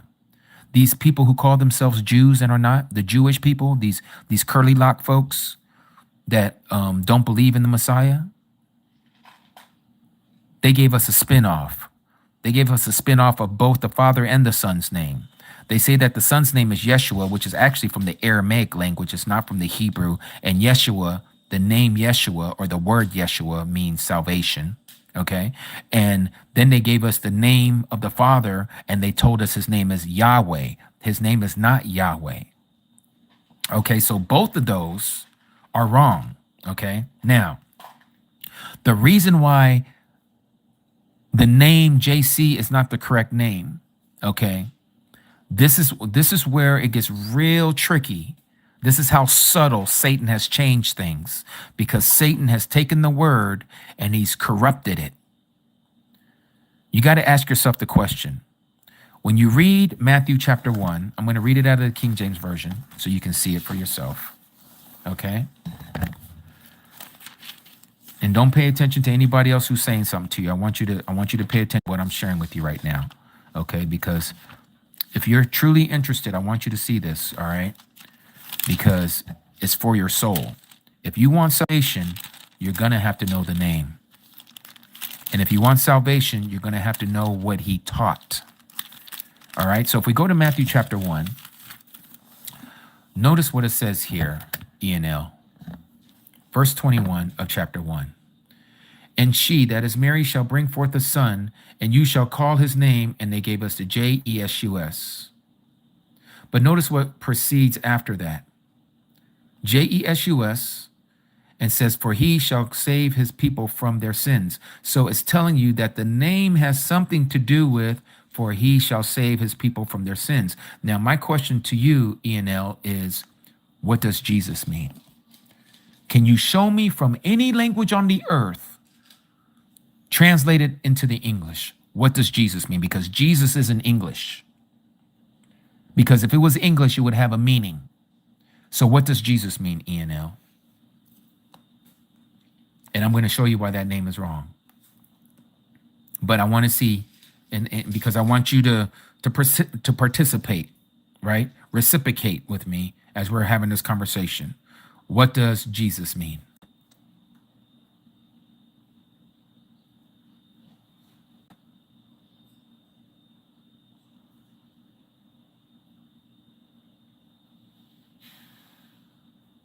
I'm not sure what it means. I just know him as our Savior. Okay, and you know what? That's all of us, right? Nothing wrong with that. Yeah?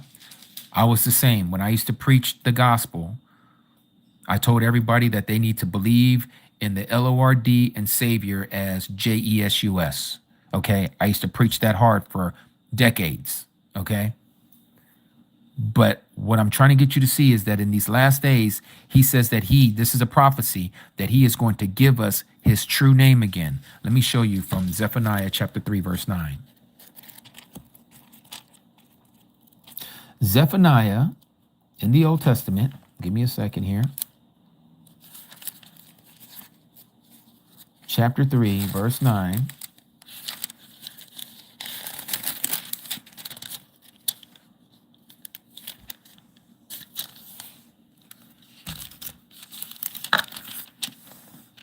Notice what it says here. For then I will turn to the people a pure language, that they may all call upon the name, and then they have this L-O-R-D, to serve him with one consent. This is not our Creator's name. L-O-R-D is not our Creator's name. In fact, if you look up the word L-O-R-D it's going to take you to a word called Baal. You ever heard of Baal? Baallenl? Baal?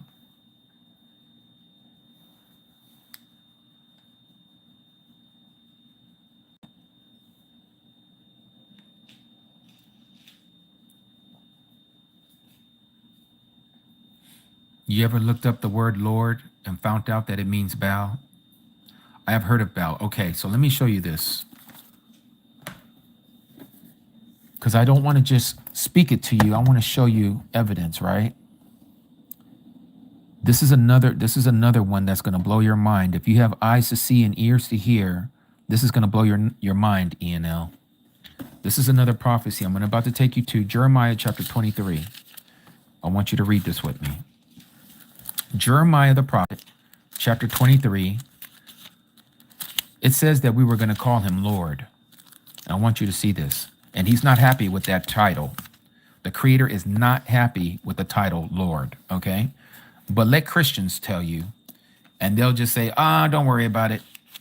Don't even sweat it. But we should sweat it if he says he doesn't like this. Verse 25 to 27, it says, I have heard what the prophets said that prophesy lies in my name, saying, I have dreamed, I have dreamed. How long shall this be in the hearts of the prophets to prophesy lies? Yes, they are prophets of the deceit of their own heart, that think to cause my people, check this out, ENL, they think to cause my people to forget my name by their dreams that they tell every man and to their neighbor, as their fathers have forgotten. Notice who forgotten? Their fathers have forgotten my name for Baal. Let's look up this word Baal. Remember, we're in Jeremiah chapter 23, verse 27, okay? Just to show it to you. Jeremiah chapter 23, verse 27. It says, we forgot his name for Baal. Let's look up this word Baal. I'm going to take you here to the eSword on my laptop, and I am going to pull up that same passage, Jeremiah chapter 23. We're going to go down to verse 27. There's the word Baal. You see that? Okay, I'm going to click on 1168.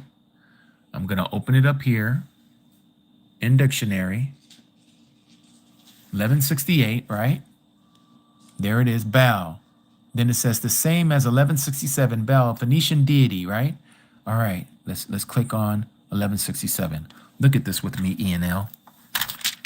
Remember what he said here. He said that we forgot his name for Baal, okay?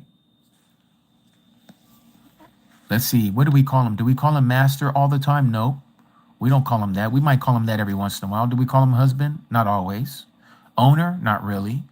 But I want you to go down this list with me until we get to BAM. You see that right there? L to the O to the R to the D. This is what we forgot his name for. We forgot his name for Baal. Baal means Lord. Now let me show you some more proof that the people who have wrote our so-called translations, they know that they did this. And I'm going to prove it to you. Let me show you. This is in their preface. Okay, I'm going to show you this one out of this. Check this out. The New King James Version, okay, the Nelson Study Bible. I want you to see this. We're going to go to the preface.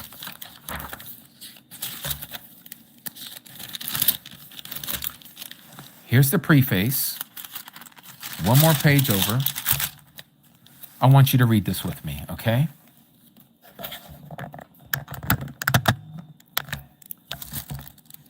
The covenant name of God was usually translated from the Hebrew as capital L-O-R-D or G-O-D. Remember what it says here, the covenant name, okay?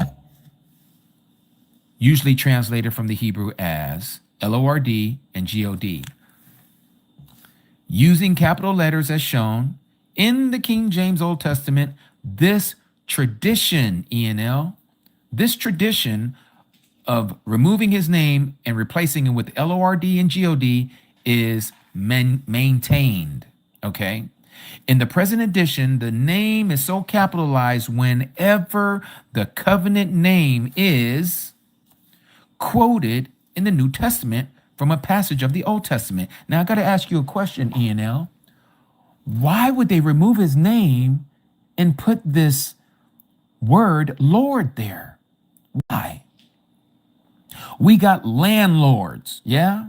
We got Lord of the Underground, right? We got the House of Lord in Great Britain, right? So who is the Lord? It's just like saying God. We got the God of this world. We got in God we trust, right? We got I'm the God, right? We got people calling themselves, what's up, God? Right? Like in New York, a lot of our brothers and sisters over there, they're like, what's up, son? Son of God? You know, all this stuff, right?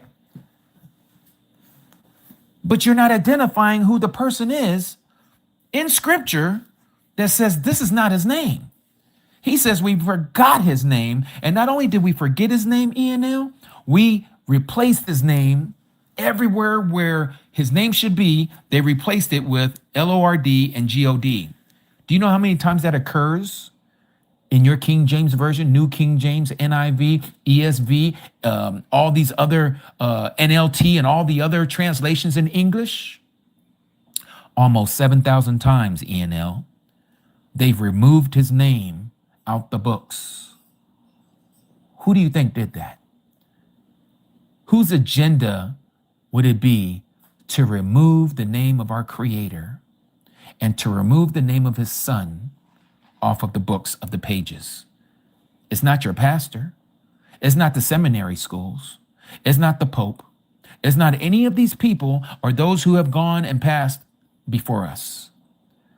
The one person who did this is Satan. As you probably know, ENL, we're not fighting against flesh and blood. We're fighting against these principalities.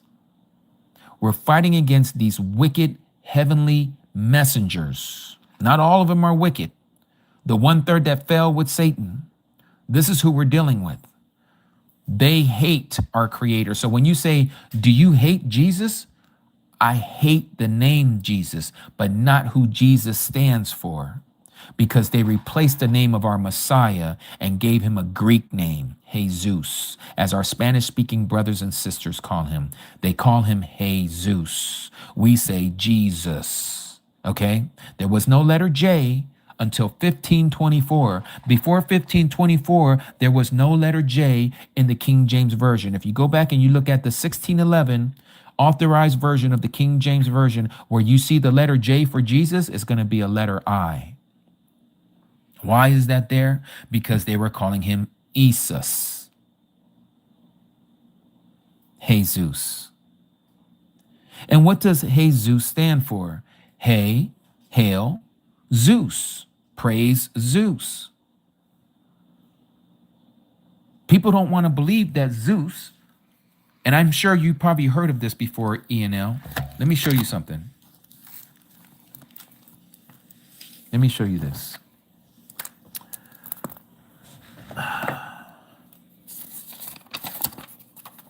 Have you ever heard of this before?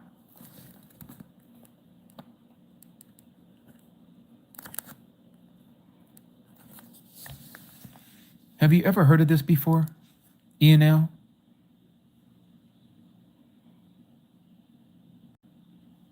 Yes, sacred. And again, his name is not Yeshua, that's Aramaic. And I'm going to show you the Father's name and the name of the Son here in a minute. But do you see what I just showed you here, ENL? Have you ever heard of this? You have heard of it, right? I want you to pay attention to the last 3 letters, the suffix, okay? You see that S-U-S right there? There's another one. I'll probably spell this one wrong, but deal with it here for a second with me. You ever heard of this one? Dionysus.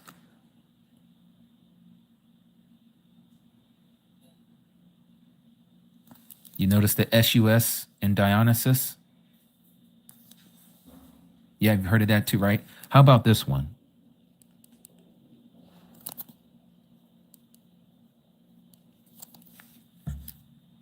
Ephesus. You know, like the letter to the Ephesians.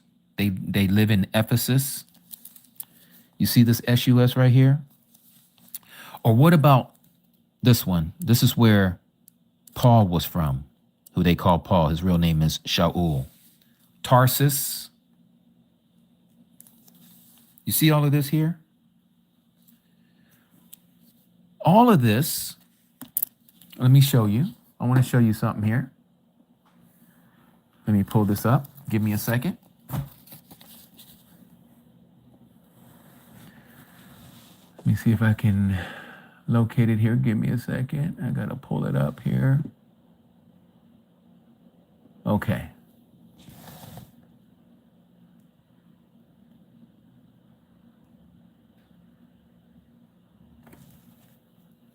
Give me a segundo. Where is it here? Okay, here we go.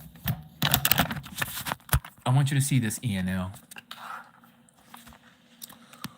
What does Greek suffix sus mean? Okay, let's read this. The sus suffix is a name for the Greek God. Do you see that right there?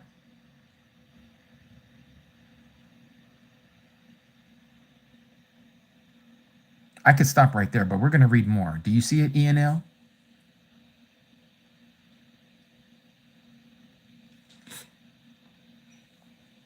I know, right? I'm telling you, Sacred ENL. The reason why I'm sharing this with you, and the reason why we do this every weekend, is because this is now happening. What I read for you in Zephaniah chapter 3, verse 9, he says he is going to return his pure language again to his people, so that they can call upon his real name, okay? So let's continue to read this. The sus suffix is a name for the Greek God, Zeus. All ancient names mean something. All ancient names mean something. It wouldn't be like the English names, because all English names are from other languages originally. So the sus or sos suffix is a phonetic equivalent. The name Zeus can be spelled SOOS in English, SOS in English, SUS in English, SEUS, and etc. They will all sound the same. Hence, phonetic equivalent. In ancient times, most names have the name of their God. Okay? Now I'm going to show you the same thing in the Hebrew. This is what the Greeks do, right? They put the SUS to signify who they believe and worship, which is Zeus, SUS, right? So now let me show you how the Hebrews do the same thing.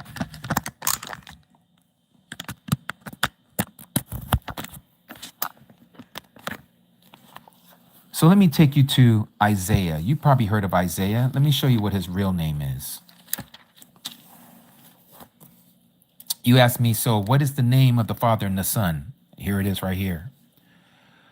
So this is how we spell it, and we say Isaiah, okay? But in the Hebrew, there is no E. This should be A. Yasha, Yahu.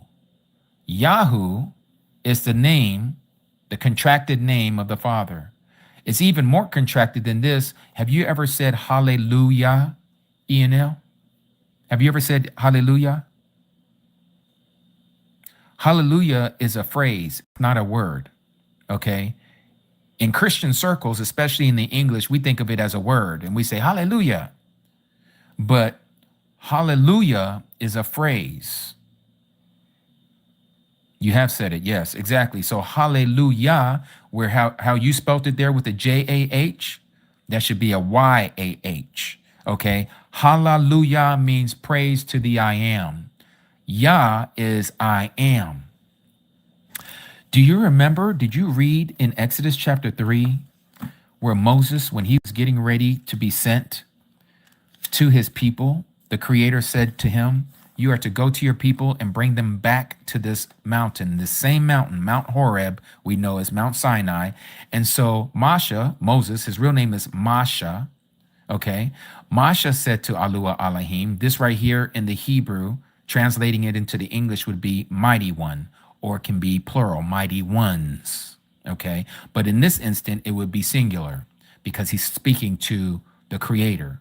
So Masha, real name, Masha, not Moses, Moses, okay, just like Jesus. They also Greekized Moses' name by calling him Moses. It's Masha. But anyhow, Masha said to Yahuah Elohim, see, when I come to the children of Yasharal, you may know it as Israel, and they say to them, the mighty one of your fathers has sent me to you, and they, that is the children of Israel, say to me, well, what is his name? What shall I say to them? And so the mighty one said to Masha, I am that I am. That is Haya Ashar Haya. And he said, thus you shall say to the children of Yasharal, I am has sent me to you. This word right here in the English, I am, is where we get the word in Hebrew, Yah. Yah, okay? Yah is the first two letters of the Creator's name. But he doesn't stop there. He goes on and says, and the mighty one said further to Masha, thus you are to say to the children of Yasharal. Now here's his name. Let me blow this up. You probably know it as the tetragrammaton, right? The four-letter consonant words that they say is consonant, but there isn't a consonant word in there or consonant letter in there. It's all vowels. Okay, you ever heard that song? A E I O U, who, and sometimes Y. Well, those are the vowels, right? Let me show you the vowels here. Read from right to left. Y, H, U, not W, H. They give us the double U. Notice the word double. Double, two letters, two U's. Okay? Double U. But it's only one U. That is a Yad Ha Ua Ha. Yahuah. Yahu, which is the first three letters, YHU, that's Yahu. Ah. Ah, this letter here and this letter here make the same sound. Yahuah. Yahuah. That's the name of the Creator. And Yahuah means I am self-existing. This is his name. And he says this. He says, thus you are to say to the children of Yasharal, Yahuah, the mighty one of your fathers, the mighty one of Abraham, the mighty one of Isaac, or Yitzhak, as we would say, and the mighty one of Yaqub, you may know him as Jacob, has sent me to you.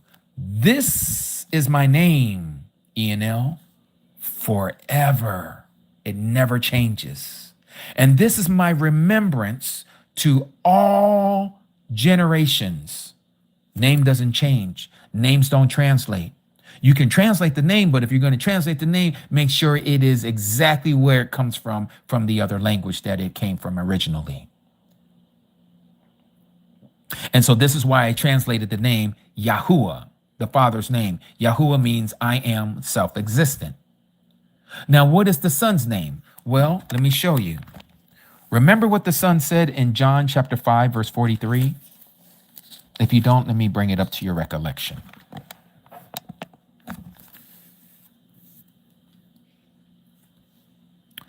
John 5:43 says this, I have come in my Father's name. Now, I just told you what the Father's name is. It's Yahuah. Let me spell it out for you. YAHUAH. Okay? He says, I have come in my Father's name. Yahuah, right? I have come in my Father's name, and you do not receive me, ENL. If another comes in his own name, notice his own name, him you will receive. Do you know what that name is that we received? That's not the real name. You guessed it. J to the E to the S-U-S. Just like all the rest of them. Are we going to break the understanding of S-U-S in the Greek? And we're going to say it doesn't apply to this because why? We're going to be prejudiced about our belief system and say, well, Jesus doesn't mean hail to Zeus. But wait a minute. Our whole New Testament has been translated from the Greek language. That's where this word comes from. This wasn't given to Mary and Joseph from the mouth of Archangel Gabriel. No, they changed it. This isn't the name of our Messiah. This is why I said to you earlier, ENL, yes, I don't like the name Jesus once I found out what it meant. Just like you were surprised and you're like, what? I didn't know that. Exactly. This is why he says his people perish for the lack of knowledge. This is how Satan supplants information into our brain and we never check to see what the information is. This is why we're told we are to rightly divide this word of truth. Because if you don't know what the word means and what we are following, people can throw anything that they want at you and you're going to believe it. That's what we all did. All of us are guilty, ENL. You're not the only one. You're in a great cloud of witnesses right now because we've all did the same. You're no different. We're no different. Okay? What's different is if you continue to stay with the lie, you continue to believe in the tradition of men, and you don't want to change after someone shows you the proof, now you're going to die. Now you're going to have to answer for your own problems. Because you see, Jesus doesn't mean for he shall save his people from their sin. Now let me tell you what the Messiah's name is. Let's go to that same passage that I showed you in Matthew chapter 1, verse 21. And I'm going to read it out of this one. And she shall give birth to a son, and you shall call his name. Not you may want to call his name. No, you shall. This is a commandment. You shall, you will call his name. Again, reading from right to left as in Hebrew. Let me blow that up. You'll see the first three letters are the same as the Father. Yad, Ha, Ua. Y-H-U. That is Yahu. Yahu. This is a Sheen and this is a Ayin. So Yad, Ha, Ua, Sheen, Ayin. That's Y-H-U-S-H-A.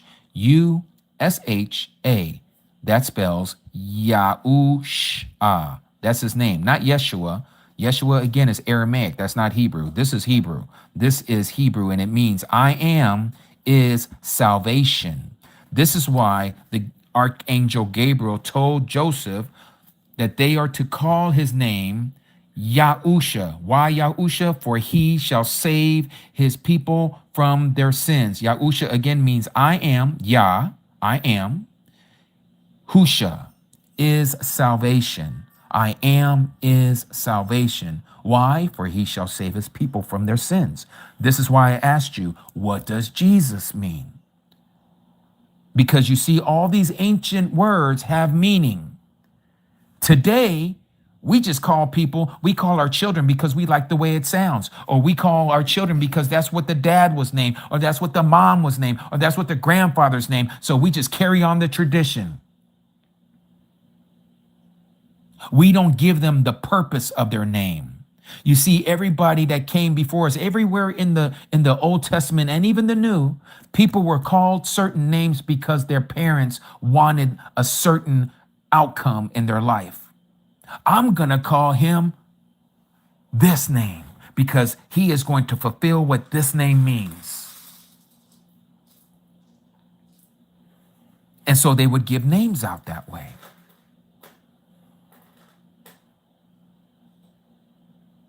And so the name of the Messiah, if we was to spell it into English, ENL, it would be Y-A-H-U-S-H-A.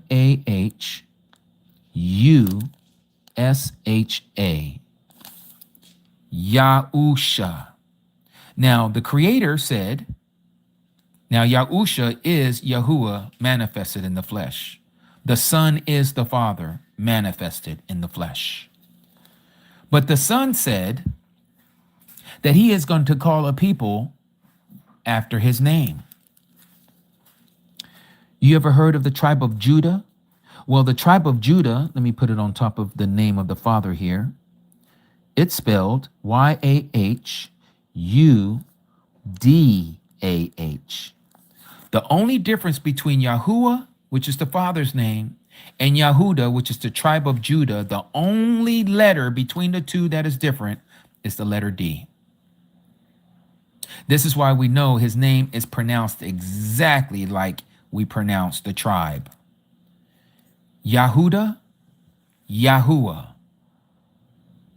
The Messiah says, I've come in my father's name. Yahu, Shah. I am. He says, you tell them I am sent you. Yah. That's the name, contracted. Like my name is Jimmy, right? But you contract my name, you short my name, it would be Jim. It's the same thing with the father's name. Yahuah can be Yahu, like you is actually Matiti Yahu in the Hebrew. That is the father's name right here at the end, in the suffix, in the Hebrew. The Greeks did the same thing, and they would put S-U-S at the end of their names. Hence, Jesus, Jesus. So, when we talk about this name that is above all names, there's no other name that we can call upon under the heavens that we can call upon. As it says in Acts chapter 4, verse 12, you need to check it. You need to make sure he's allowed us, because of our ignorance, because it wasn't our fault. It was the people who came before us who wrote these things, and these things called the Bible, and we took it for what it was. Okay, so we were led astray from the get-go from what we were reading. The Creator is not holding that accountable to those who didn't do that. But to those who did do that, and they purposely did that, and they're still doing it to this very day with all these modern translations, that they are not taking it back to the original, they're going to have to be held accountable. And I'm going to show you that here in a second.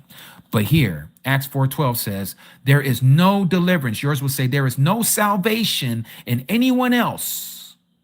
For there is no other name, singular, not names, no other name, capitalized, under heaven, given among mankind, that we need to be saved. You need to call on this name. The name is Yahusha. Yahusha. He is not a Greek savior. He's not from Greece. He is from Jerusalem. In fact, he was born in Bethlehem, raised in Nazareth, and he is going to sit on the throne of David in Jerusalem when he cracks that sky. He is a Hebrew of Hebrews. He is an Israelite of the Israelites, born from the tribe of Judah. He is the Lion from the tribe of Judah. He is not from the pantheon of Greece and called Zeus. And the Romans took everything that had Hebrew writings, because these people, just like they're doing to this very day, they want to erase everything that has to do with the Hebrews. This is why they want to destroy the melanated people called the African Americans. Because the African Americans are the true Jews. Hitler knew this. Hitler knew this. He ain't the only one who knows this either. All those Jewish people, like it's 9-ish, it's almost 9 o'clock, but it's not quite, so you say 9-ish. I should be around your house around 9-ish or so. It's the same thing saying Jewish. I'm not quite a Jew, but I'm Jewish. These people know they're not Jews. In fact, just as a side note, do you know that these Jews call themselves Ashkenazi Jews? They are from the tribe of Ashkenaz. And who is Ashkenaz? Let me show you. Let's go back to Genesis chapter 10. Genesis chapter 10. Noah had 3 sons, Shem, Ham, and Japheth, or Japheth. The sons were born to them after the flood. Notice here, the sons of Japheth. Japheth. Okay, this is one of the sons of Noah. Japheth's firstborn, his name is Gomer. And Gomer, and then Magog, and Madai, and Yawin, and Tubal, and Meshach, and Turas. But notice here, the sons of Gomer, the firstborn of Japheth. Look what I have underlined. You see that, ENL? This is the Ashkenazi Jews. They are not even Semitic. They don't come from the line of Shem. They come from the line of Japheth. Anytime somebody speaks against them, they say, oh, you're an anti-Semite. Why would they claim to be something that they're not? They're not Shemites. They're Japhites. They should be saying, oh, you are anti-Japhite, not anti-Shemite. They took on the culture, the identity of the true Jews.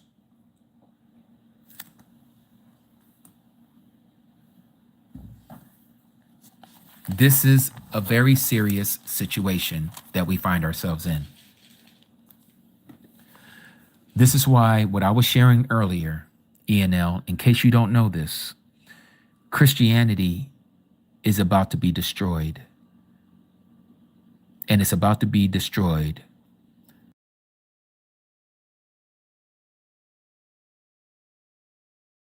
by all the leaders of this world on purpose. Because the creator of heaven and earth want them to destroy it because it's not from him. He's put it into the hearts and the minds of these leaders who are under Satan, under Satan's authority, because after all, it was Satan who has promoted Christianity. Let me show you. Revelation chapter 17. Now we're about to go down the rabbit hole.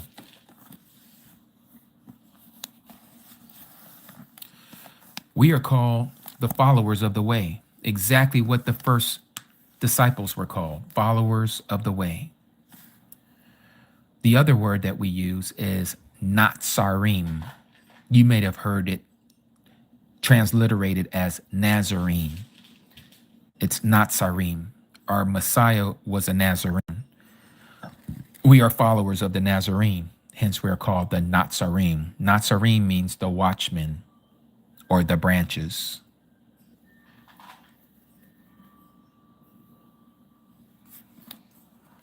So check this out. Remember I was telling you how Satan has created this religion called Christianity? Verse 3. Notice what it says here about what John the Revelator said. Let me blow this up so you can read it with me. And he carried me away in the Ruach, in the Spirit, into the wilderness, and I saw a woman, notice this, sitting on a scarlet, that is a red beast, covered with names of blasphemy, having 7 heads and 10 horns. So this beast, we are told symbolically speaking, has 7 heads and 10 horns. And the woman was dressed in purple and scarlet, that's purple and red, adorned with gold and precious stones and pearls, holding in her hand a golden cup filled with the abominations of the filthiness of her whoring. That is spiritual adultery. And it says, upon her forehead, a name written, a secret, a mystery.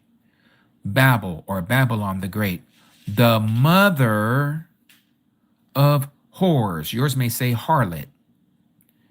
And of the abominations of the earth. Okay, so let's back up. Notice it talks about here in verse 3 that John says he saw this woman sitting on a scarlet beast.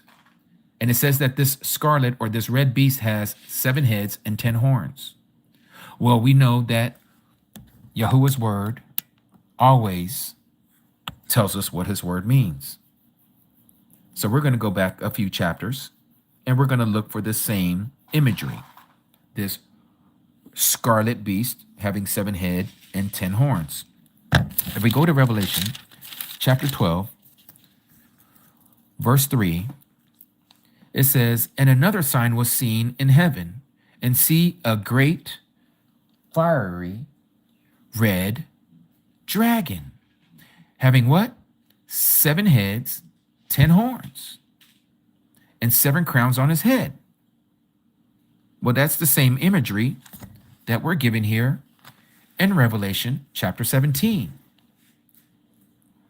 Again, it says, scarlet beast, that's a red beast, that would be the red dragon, covered with the names of blasphemy, having 7 heads and 10 horns. Okay? This is the same being. And just so you know, it is Satan. Chapter 12, verse 9 says this, and that great dragon, remember this was the red, fiery red dragon. This great dragon was thrown out, that serpent of old, called the devil and Satan. So now you know who this dragon is. This is the same dragon who is being the one who is supporting the woman. This woman who is sitting on this red scarlet beast that's covered with the names of blasphemy, having 7 heads and 10 horns.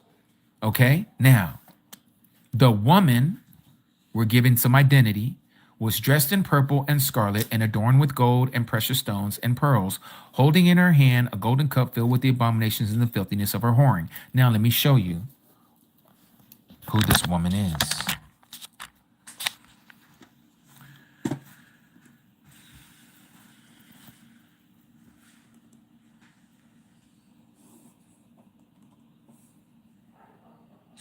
Do you see this man?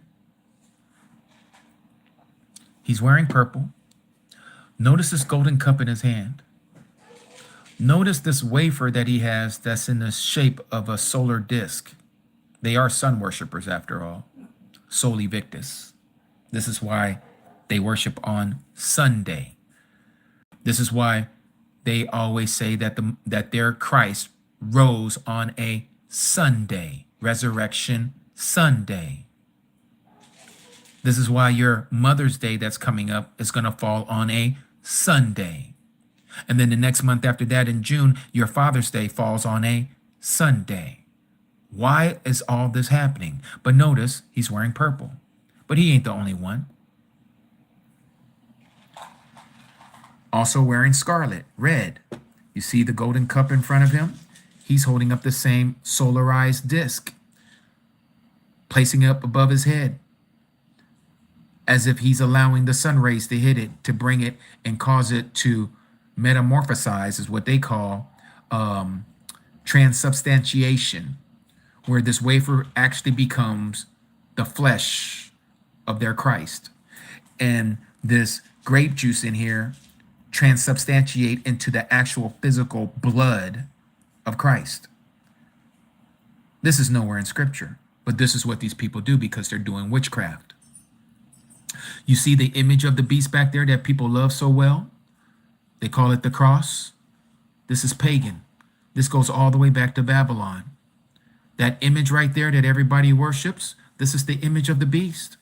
And people don't see it. It's right in your face. It's been with us the whole time, and people are thinking it's coming later. This happened soon after the Messiah left. This is why the Apostle Shaul says that the work of lawlessness is already at work. In 2 Thessalonians chapter 2, it was already at work in his time.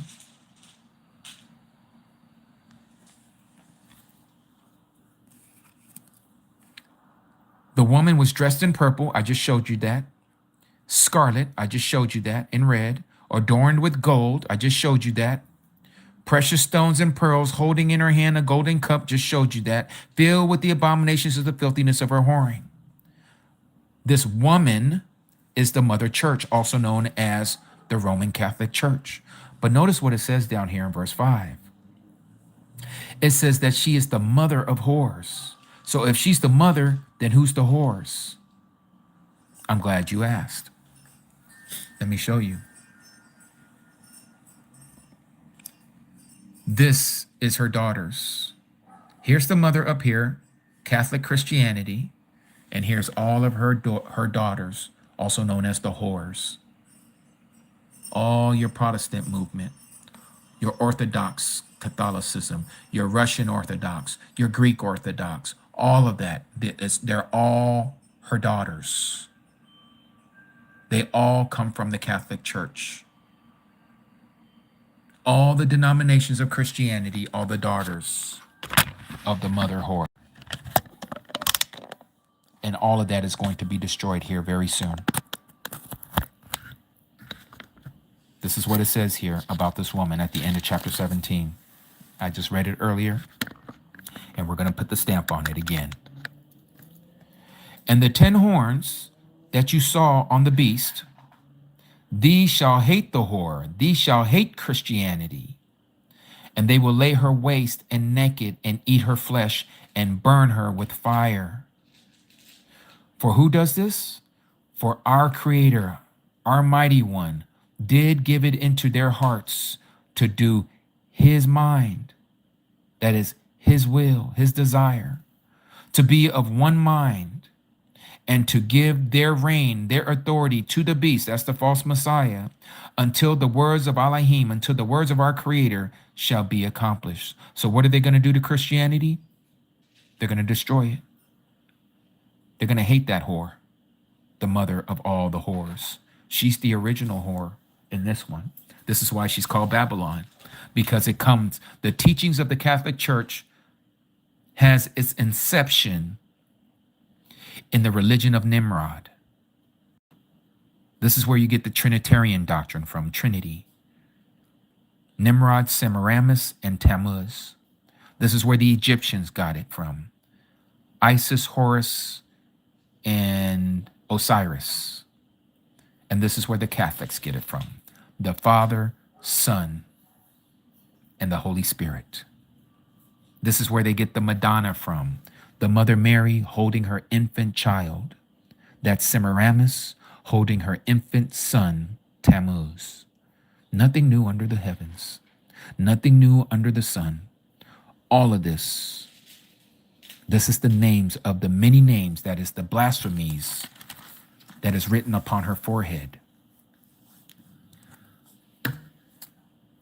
Upon her forehead, a name written, a secret, Babel the Great, Babylon the Great, the mother of whores, harlots, and of the abominations of the earth. And I saw the woman drunk with the blood of the set apart ones, that's the saints. When did this woman drink the blood of the saints? It's called the Catholic Inquisition. There was many of them, and it's still going on to this day. Anybody who doesn't come under the correction and the instruction and of their papal authority, they use the United Snakes of America military arm to go after them. This is why every sitting president, don't watch President Trump over here talking bad about the Pope that's now there. This is all for your show. They're showing you all of this in your face. The whole time they are all in cahoots together. President Trump would not have his authority unless the Vatican gave him the authority. And the Vatican wouldn't have its authority unless these so-called Jews gave them its authority. This is why those who are, and we're going to go into another little side note here. This is why these people, let me write this down.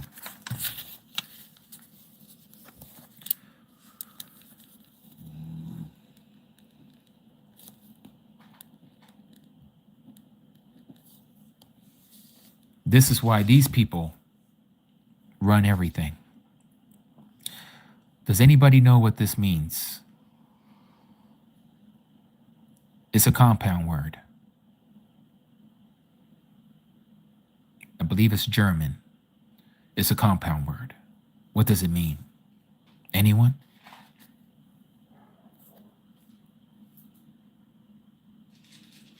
I know somebody knows. There you go. I know Nazareth knew.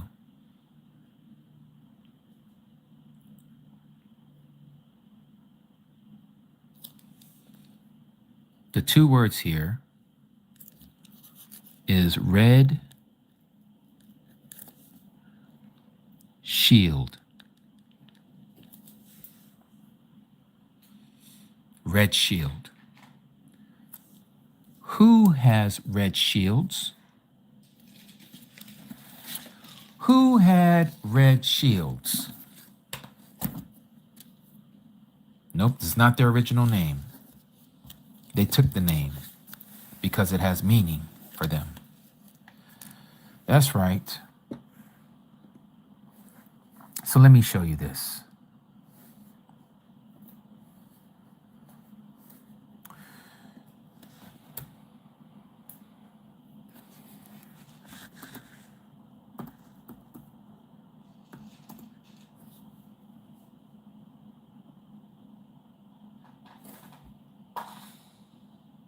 Let me see here. And I don't think they're going to show it here. They've been scrubbing a lot of this stuff off the internet because people are starting to catch on to them. But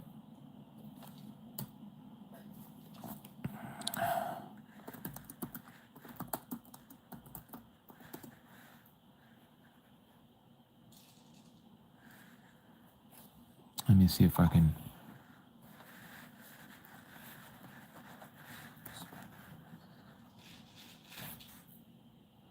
Give me a second here.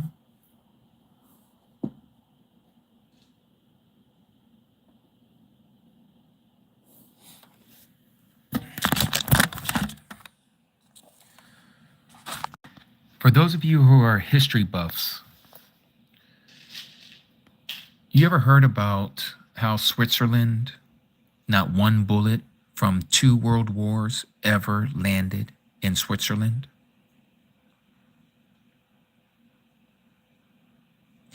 Switzerland is where people who are doing things up to no good, as they would say, they would put their money in Swiss bank accounts. Why did they put it in Switzerland? Because Switzerland was the sitting place of the Rothschilds. And what did they do there in in Switzerland? They created their headquarters. To this very day, it's still there. You may know it as Geneva, Switzerland. This is where you find the big old Hadron Collider known as CERN. Okay? The 666 CERN Hadron Collider there. Right? Yep, exactly, JSO. They're supposed to be a neutral country, right? Let me show you what it looks like on the map. Let me show you where Switzerland is.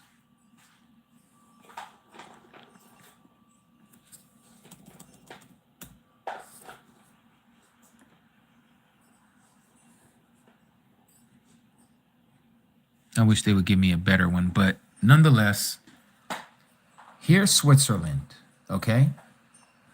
There's your Geneva, that's in Switzerland. Just south of Switzerland, you have the country also known as Italy. Here's the so-called fake eternal city that they call Rome. And Vatican is smack in the middle of Rome. Okay? There it is right there. Yeah?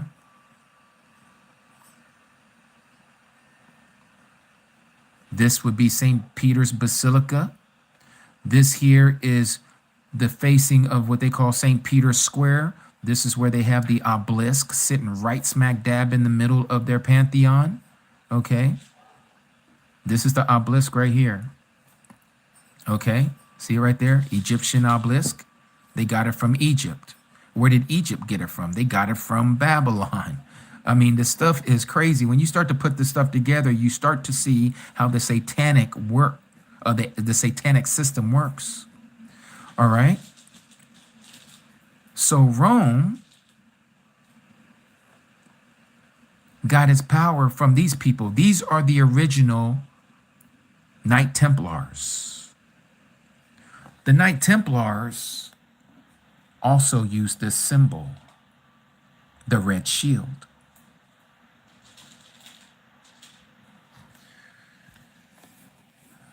I'm telling you, this stuff is crazy. When you go into these rabbit holes, you're going to get into some real serious stuff, right? And some of it can get you in trouble. I'm not even going to lie to you. Some of it will get you in trouble.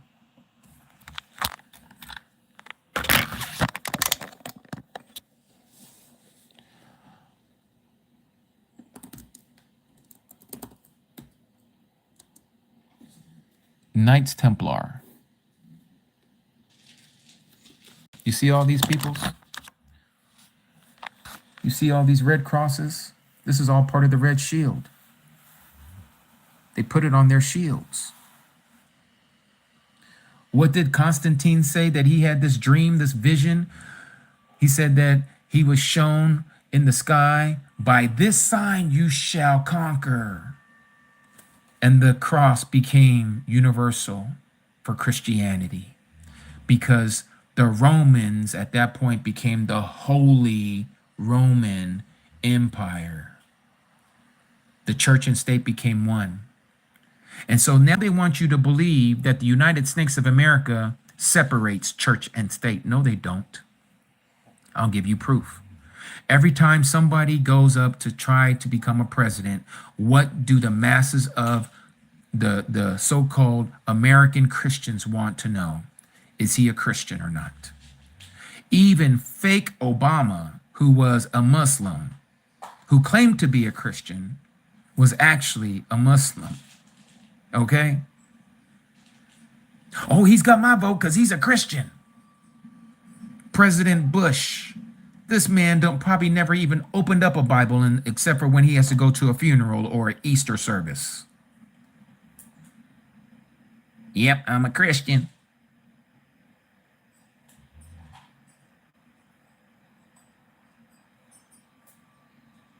These people have been in our face the whole time, but you got to know what you're looking for.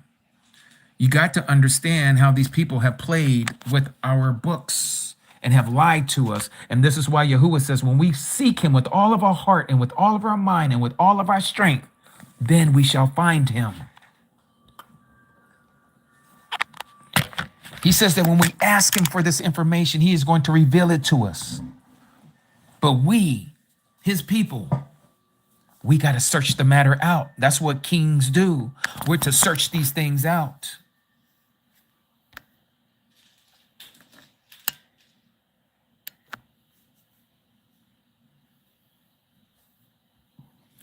Okay, so sacred ENL. Great question. But I need you to think outside the box for a minute. You're trying to say, well, why does the name Jesus work? Let me show you something in scripture.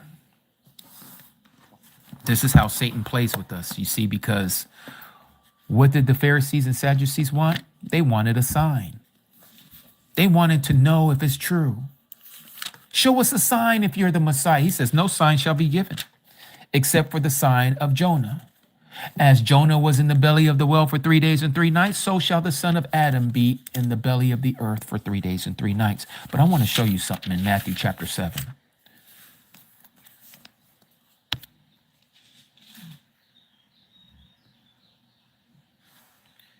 He helps you, ENL, because he knows you're getting ready to get this understanding. He knows the end from the beginning of your life. He knows that there's going to become a day, and hopefully it is today, that your eyes will be open to this truth.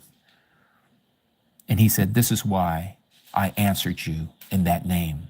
But now you know my real name. Start using it. Keep it, because you're one of his. I hope you're one of his, ENL. But I want to show you something here. This is what happens when people stay stuck in their traditions. This is Matthew chapter 7, verse 21.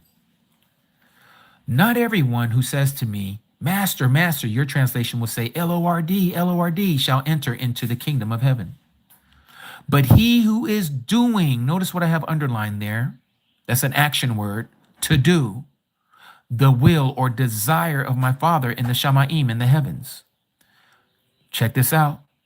Many shall say to me in that day, ENL, but Master, Master, have we not prophesied in your name? What name do you think that is? You think it's Yahusha, or do you think that's Jesus that they're going to be saying? It's going to be Jesus. And we have cast out demons in your name. Again, Jesus. And done many mighty works in your name. Remember what I showed you in John chapter 5, verse 43. He says, I come in my Father's name and you do not accept me. But if another comes in his name, in his own name, you will accept him. He says, and then I shall declare to them, those who have been calling on this other name that they thought was his name, I never knew you. Depart from me, you who work not iniquity. That's what it says in your King James, New King James, ESV, your NLT, all the other translations. They removed the word lawlessness. You know why? Because The agenda is for you to not know that you're supposed to follow the law. They want you to believe that the law has been done away with, but the Messiah is telling you, if you don't keep the law, you are through. He doesn't know you. He says, depart from me. I never knew you. You who work lawlessness. What is lawlessness? To be without Torah. Torahlessness. This is why he said what he said in Matthew chapter 5. He says, do not think that I came to destroy the law, the Torah, that is the law, or the prophets, that's Genesis to Malachi. Genesis to Malachi and everything in between. He says, I did not come to destroy, but to complete, or to say fulfill. You see, if the law was done away with, it would have been destroyed. If the law was nullified, it would have been destroyed. If the law was no longer and it was nailed to the cross, then it was destroyed. But he says he did not come to destroy, but to fulfill it. He had a mission to do. And so do we. So he says, for truly I say to you, ENL, till heaven and earth passes away, one yod and one tittle shall by no means pass from the law to all be done. Is heaven still there? Is it above your head? Yes, it is, ENL. Are you still on this earth? Yes, you are, ENL. Then that means the law is still in effect. He goes on even further and to tell us, whoever then breaks one of the least of these commandments and teaches men so. This is exactly what Christianity does. They teach men to break the law by not keeping it. They shall be called the least in the kingdom of heavens. People see this and they say, well, at least I'm getting in. No, you're not getting in. This is talking about Judgment Day. But whoever does and teaches them, teaches what? The commandments, the Torah and the prophets. They shall be called great in the kingdom of the heavens. He says, for I say to you, unless your righteousness, how does one get righteousness? By keeping the law. Except your righteousness exceeds that of the scribes and Pharisees, your preachers and teachers, you, ENL, shall by no means enter into the kingdom of the heavens. So you ask the question, well, why does things happen when I say things in the name of Jesus? You got to remember, Satan imitates light. He masquerades as an angel of light. 2 Corinthians, I believe, chapter 12. What does he say there? Chapter 11. Notice here. Starting at verse 13, for such are the false apostles, deceptive workers, masquerading as apostles of the Messiah. And no wonder, for Satan himself masquerades as a messenger, as an angel of light. It is not surprising then if his servants also masquerade as servants of righteousness, whose end shall be according to their works. And their works is, ENL, that they don't keep law. But notice what the Messiah says, ENL. Notice what he says in John chapter 14. This they don't teach in Christianity. Just like they don't teach the true name, just like they don't teach what is the true day of the commandments. They want you to be lost because this is what they want. They want all of us. This is what Satan has done. Just like he did in the garden, he's deceiving us. But notice what it says here in chapter 14, verse 15, ENL. Notice this. If you love me, you shall guard my commandments. If you read this in the King James Version, it'll say, if you love me, you shall keep my commandments. What commandments is the Messiah talking about? Well, he didn't give us no new one. And he is the word manifested. He is Genesis to Malachi. Those are his words. Remember I told you I was going to show you in the Ten Commandments that he's going to punish those who have destroyed his name from off the pages of the BIBLEs. Let me take you there. Before I read this, let me show you how it has been mistranslated in the King James Version.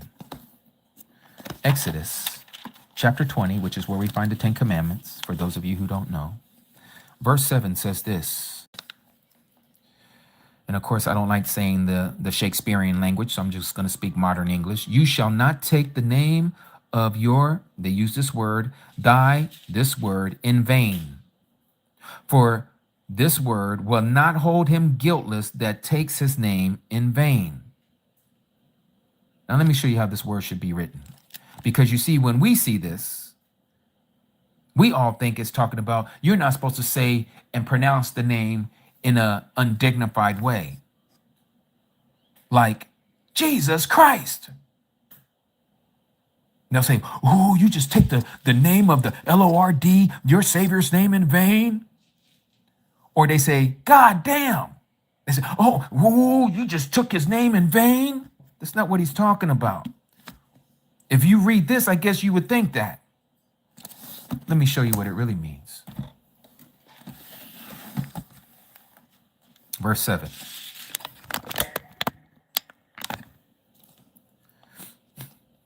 You do not bring the name of Yahuah, your mighty one, to naught, or to say to nothing. For Yahuah does not leave the one unpunished who brings his name to nothing. This is exactly what they did by taking his name out of the Bibles.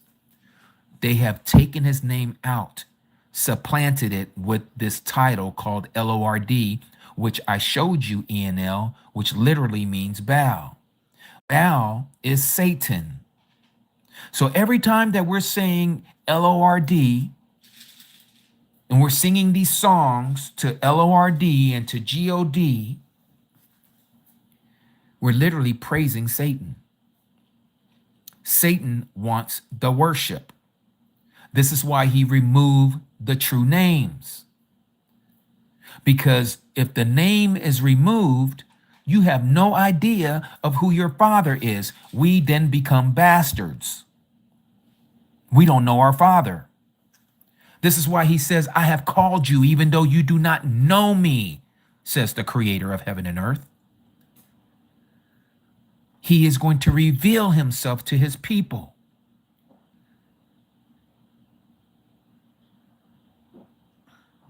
And so he is now doing that. He is making great on his promises. He said that he was going to return unto his people a pure language.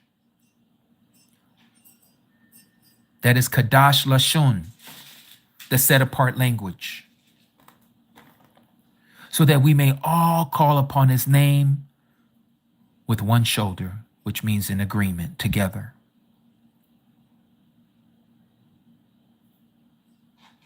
He even says, he prophesies that he is going to remove the names of the LORDs out of our mouth. Let me take you here.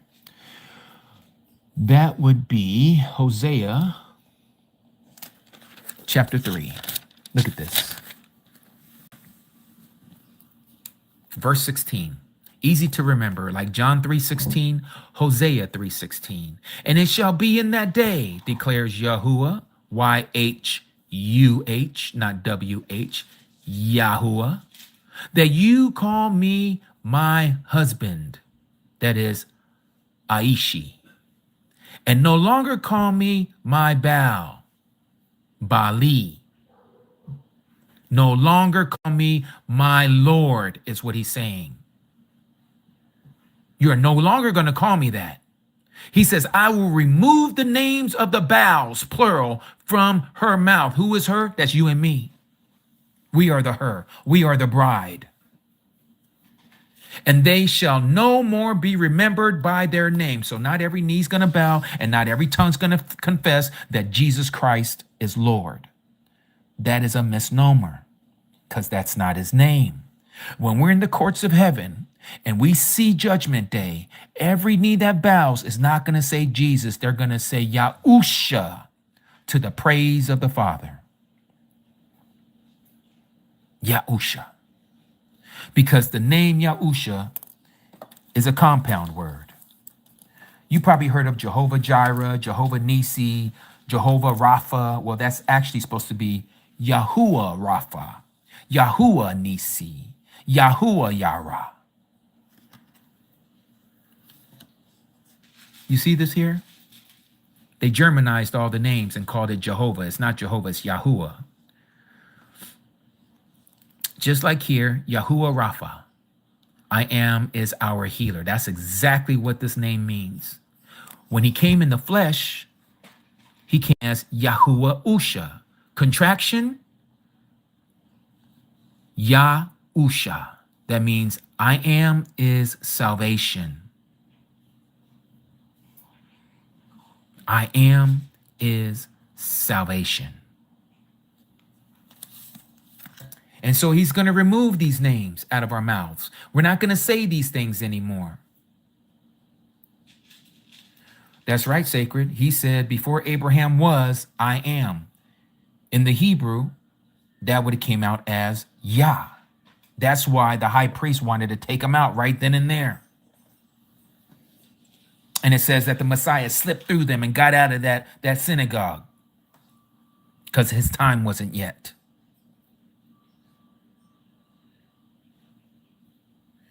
No, George, Yahusha is not Yiddish, okay? Yahawashai, you're adding so many vowel points that it's ridiculous. If you're here to learn, I can share with you, George, but if you're not here to learn, you continue on with your camp ideologies, okay? It is not Yahawashai, and his name is not Yahweh, it's Yahuah, okay? Just like the tribe, Yahudah.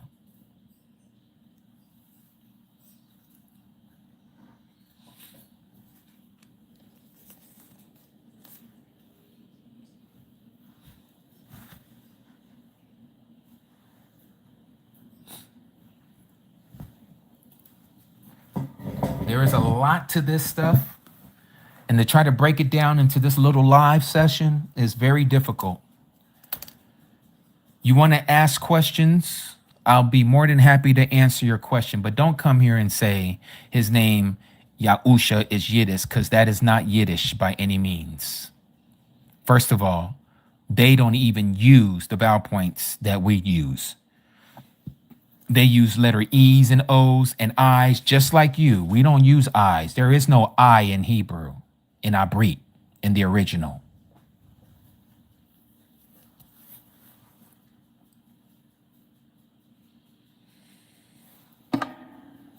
But some people, you just can't teach them nothing because they've already been indoctrinated by camp theology. And they're the same ones that go around talking about only the melanated Hebrew Israelites are going to be saved. And that's nowhere in the book. It says that, in fact, 2/3 of us are going to be destroyed because of our disobedience. 2/3 of Israel. Physical DNA Israel is going to be destroyed. Only 1/3 of us is getting in. The rest of our family, the rest of our kinfolk is not making it.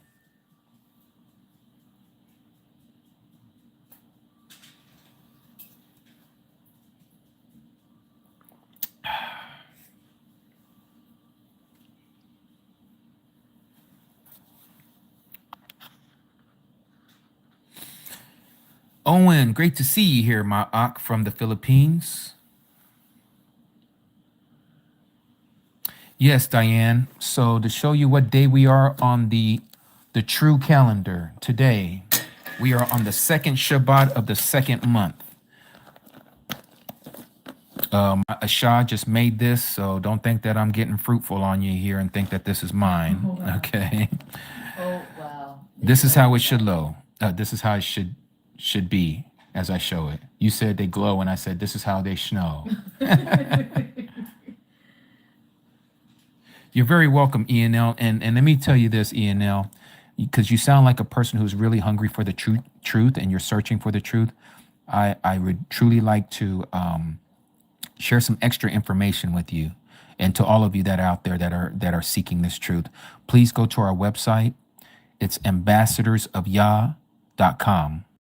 You'll see hundreds of hours of teachings on a lot of different things. Okay, go there and look under our link tree, and you'll find where you'll see our library of catalogs, of videos, of lives, and just pick one and just start going into it. You're going to start getting all kinds of information, and by all means, please check the information.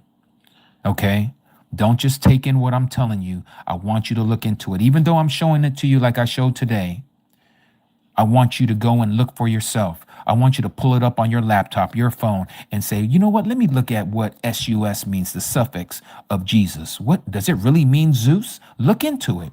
Don't put what does Jesus mean, because it's going to take you right back to what they're telling you through their theology. What Jesus means, Jehovah saves.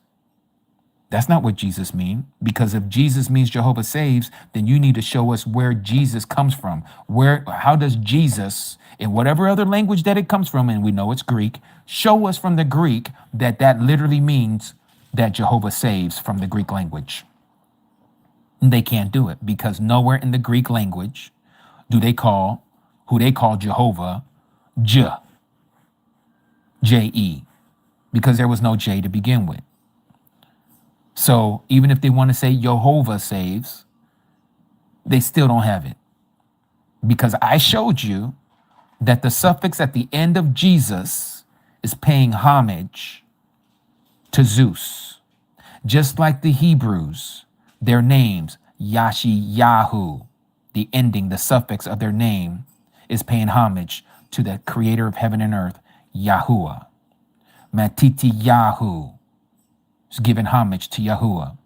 Yarmiyahu, Jeremiah, giving homage to Yahuah. Obadiah, you may know him as Obadiah, again paying homage to our creator, Yahuah.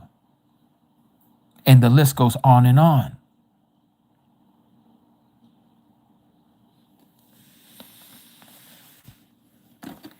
So this is what your calendar should look like. Second month, 9th day of the second month. Okay?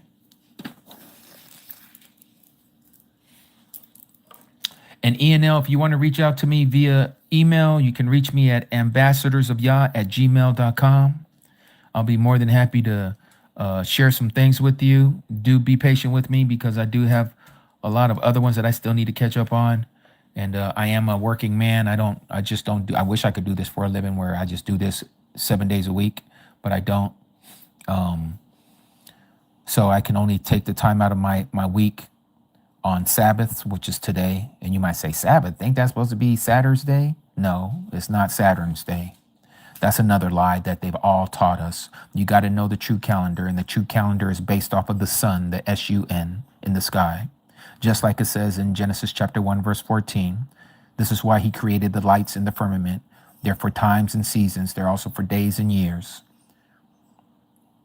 It is not this Gregorian calendar that has been given to us by the harlot, the mother church, called Catholicism. We're all following a Catholic calendar. It's called the Gregorian calendar by Pope Gregory the 13th. He's the one who gave us this calendar that the world is following today. That's the calendar that the whole world, I don't care if you're Buddhist, I don't care if you're Muslim, I don't care what it is that you believe in, the whole world is under the sways of that woman. They've all drunk of her cup. They're all under her calendar. Even Muslims celebrate the New Year. The Buddhists celebrate the Catholic New Year. Look at the next New Year's Eve. You probably can recall it if you go back and you think about when you was watching CNN or if you was watching Fox, and they'll say, oh, look, it just struck midnight in Beijing, China. And they shooting off all kinds of fireworks, right? Tokyo, Japan, shooting off all kinds of fireworks, right? Malaysia, shooting off all kinds of fireworks when it hits midnight. Abu Dhabi, oh, they're shooting off fireworks at midnight. This is all from the beast system.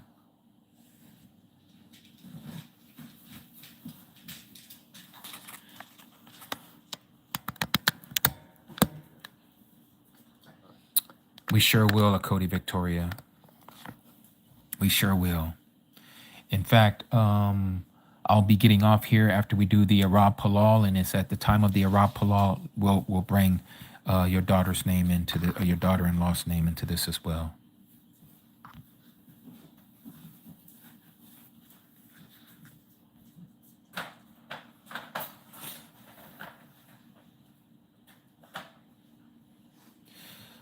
Desmond, you say, so why do they say the seventh day? So the seventh day Excuse me, I'm over here trying to burp. Oh, there it is. So the seventh day is not the seventh day that man says it's the seventh day. The Creator tells us when the seventh day is. The seventh day, according to the Creator, is 3 days after the spring equinox. That's how you're going to find the true Sabbath every year. If you know when the spring equinox is, and anyone can do this by taking a stick and putting it in the ground and following the shadow of the sun at certain times of the year, specifically speaking on this point, the spring equinox. It usually happens right around March 20th. It doesn't always fall on March 20th, but that's usually right around where it happens, okay? Now, when that happens, 3 days from that day, whatever day March 20th lands, this year it landed on a Friday. 3 days later, Saturday, Sunday, that means Monday is the Sabbath. You may say, well, where's that at? Well, you're going to find it in the Dead Sea Scrolls. These are parchments that wasn't given to us, that was unearthed in 1945 by a Bedouin shepherd boy. And it's because of this information that has come out, along with the book of Enoch, along with the book of Jubilees, and along with the book of Genesis, we're able to compile and put together and know the true calendar. You'll find this also on our website, ambassadorsofyah.com. Please go there and check it out. You'll see it. And let me show you what I'm talking about. So let me go back. So this is our home page, okay? When you go to our home page, this is what it's going to look like. What you're going to want to do is you're going to want to go here at the top where it says Yahuah's calendar. Click on that. This is going to show up. Go down. It's going to show you where we are today. This is the date on Yahuah's calendar. Kadash 2, that means month 2. Yom 9, that's the 9th day of the 2nd month. What day of the week? Yom 7, that's the 7th day. Today is Shabbat, okay? And then this is the Gregorian equivalent, Monday, April 27, 2026. Now, if you go down, you can see the whole calendar, month by month, okay? Here, you just click on this. It opens up. It's interactive. You can blow this up here. You can open this up so you can read everything that's on here. Oh, there we go. All right. Now, this is Kadash 2, or month 2. Let me take you back. Month 1. The first day of the year. Spring equinox, Rosh Kadash, that means head of the month. Okay. Genesis 1:14-19, sun casts a straight shadow line upon the earth. Psalms 19, verse 4, Ecclesiastes 7:10-13, Exodus 12-2. It landed on the 20th of March this year. Happened to fall on a Friday. 3 days later, Sabbath. Okay. Again, we're in the 2nd month, 2nd Sabbath of the month, 27th of April, the 9th day of the 2nd month.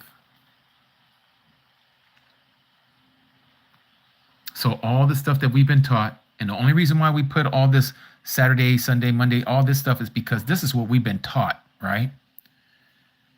But you don't need any of this pagan days and pagan months and all that. We don't need the Januaries to December.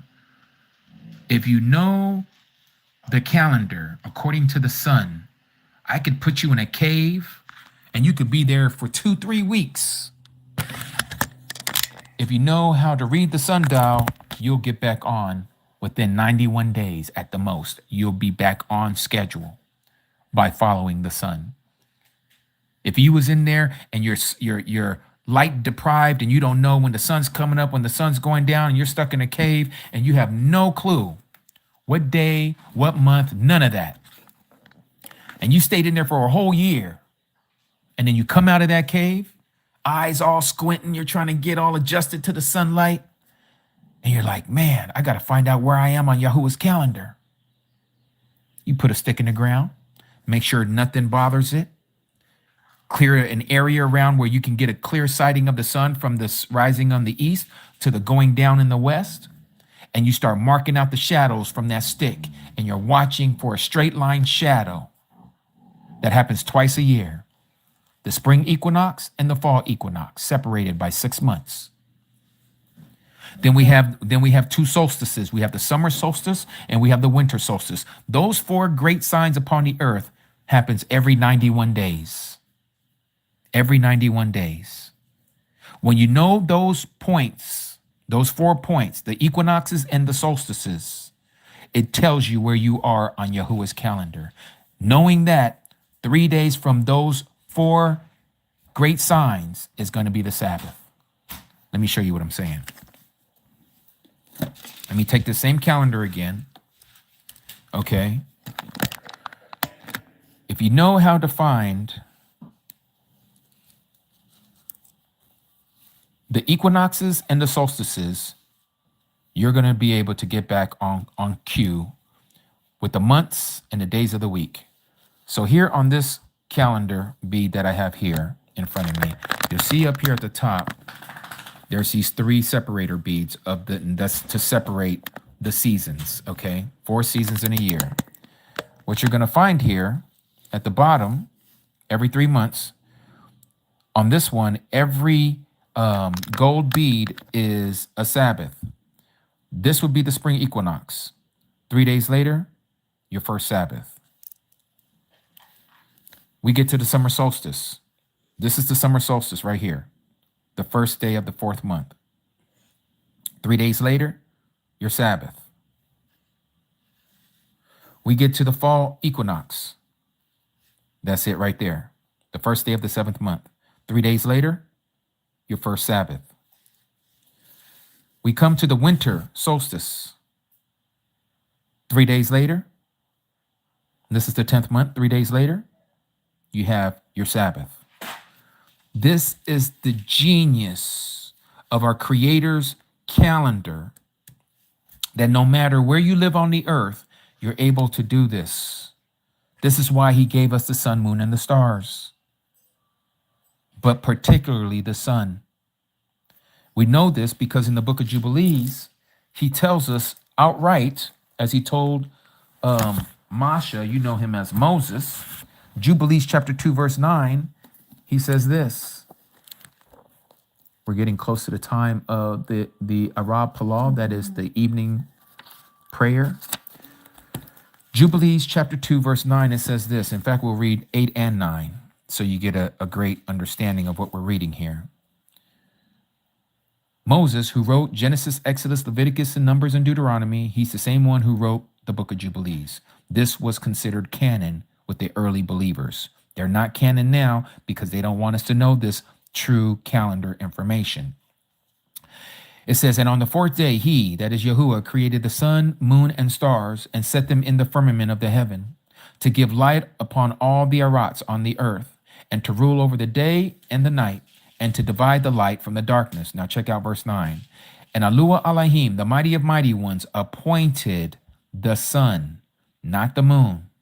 There's so many people who think that they're so smart, who think that they're going to follow the Jewish calendar, who think that they know what they're talking about, who think because they have a translation that says new moon, new moon, new moon, they don't even check the information and they're following the moon. And so you got all these lunatics that are following the moon, waiting for this sliver that you don't find nowhere in scripture from Genesis to Revelation or any of the apocryphals that tell you to look at the sighting of the new moon by a sliver in the western horizon to say that that's the first day of the first month or the first day of another month.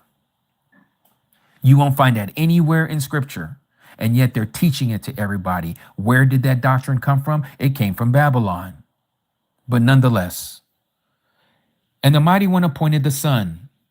Notice he didn't say the moon. Notice he didn't say the stars, but the sun only, to be a great sign on the earth. For what? For days. The sun is for days. The sun is how you're going to find your Sabbath. The sun is how you're going to know your months. The sun is how you're going to know your feast days, the holidays that are in Leviticus chapter 23. The sun is how you're going to know how when your year begins and when your year ends. The sun is how you're going to know when 7 years have begun and the next 7 years begin, what we call a Shemitah. And the sun is the one that gives you your Yobalim or your Jubilee count. That is a 50-year count. And for all the seasons of the years, it's the sun who dictates when it's spring. It's the sun that dictates when it's summer. It's the sun that dictates when it's fall or winter, not the moon. So knowing this information, we know we have the true calendar besides what we find in the Dead Sea Scrolls. The Dead Sea Scrolls, along with the Book of Jubilee that they found in these caves, they found the Book of Jubilee, they found the Book of Enoch, they found the scroll, how do they say it? The Temple Scroll, the War Scroll, and a lot of these other scrolls. But one of the scrolls, a few of the scrolls that we've been given, let me show you. It says this.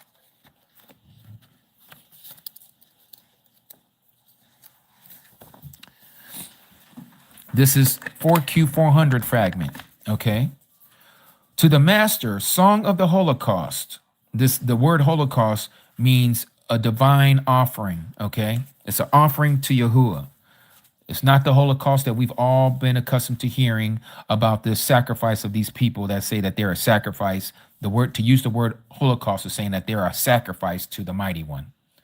But anyways, the Song of the Holocaust of the first Sabbath. Notice it's talking about the first Sabbath of the year on the 4th of the first month. It's telling you when the first Sabbath is. It's on the 4th day of the first month. And I just showed you that on our calendar bead and also our calendar PDF. The first Sabbath of the first month is on the 4th day. Each bead is a day. It's the 4th day of the first month. 4th day of the first month. This is straight out of the Dead Sea Scrolls, okay?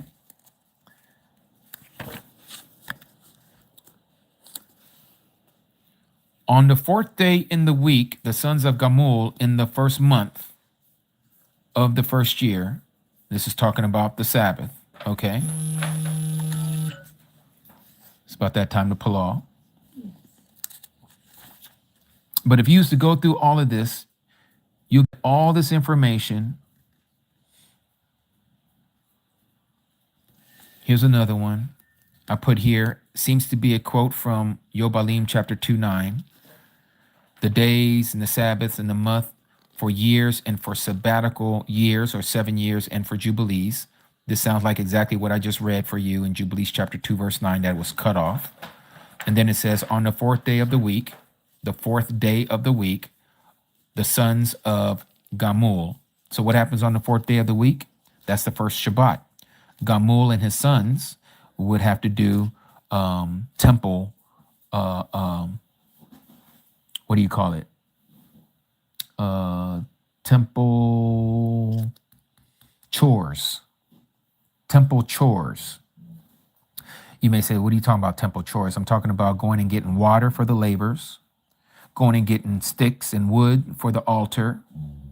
They would be the ones cleaning the utensils, okay? Those who weren't part of the Leviticus priesthood, the 12 tribes still had parts to do with the officiating before the temple. And so every week, there would be 2 from each tribe. They would come and they have to do stuff that the Levitical priesthood says, hey, go fetch water. Hey, go get some wood. Go get this. Hey, go clean this. And they were there to service the Levitical priesthood.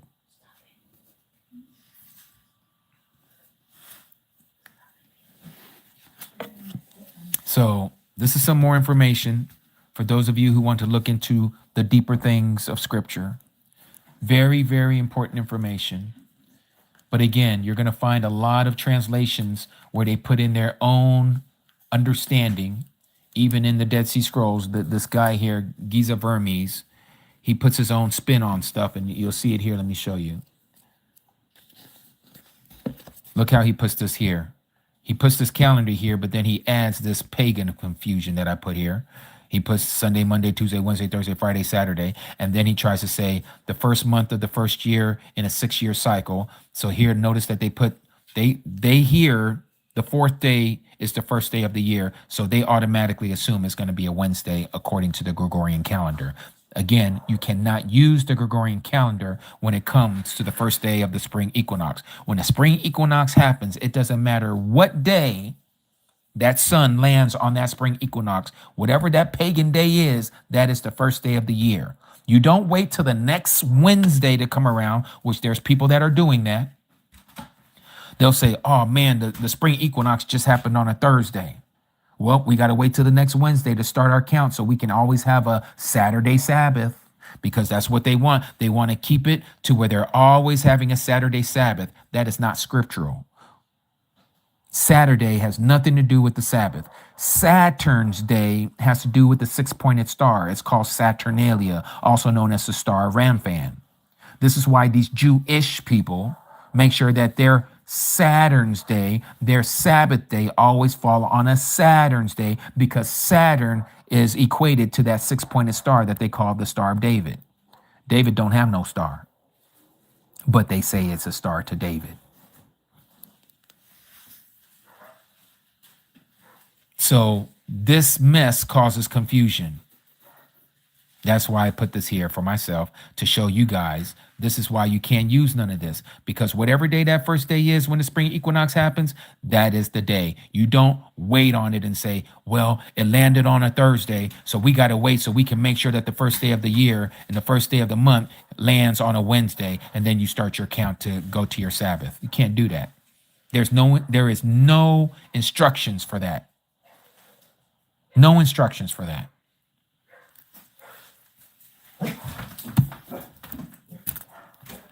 All right. So let us pull. It is that time, and I'm going to get ready to get off here. All right. And Cody Victoria, we're going to pull for your daughter-in-law as well. I also want to pull for our Cody Grace, her, who is it here? Your son-in-law who went to the hospital. We want to pull for his recovery.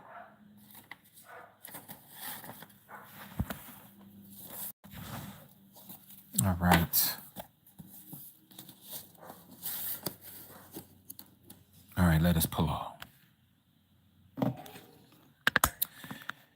Heavenly Abba Yahuwah, we come before you in the mighty name of your Bane, the mighty name of your Son, Yahushua HaMashiach, giving you all praise, honor, and esteem, O Abba, for all that you have done in each one of our lives, and you continue to do so, O Abba.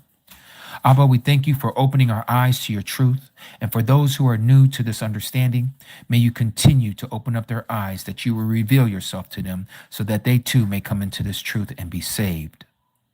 Abba, you told us to come out of her, to come out of the doctrines and the wicked commandments of men that has caused and sowed confusion in each one of our minds, O Abba. Do not deal with us according to our wicked ways. Do not deal with us according to those things that we have inherited, the false inheritance of all the lies from our forefathers. Just as we read in the Old Testament, we have inherited nothing but lies, O Abba.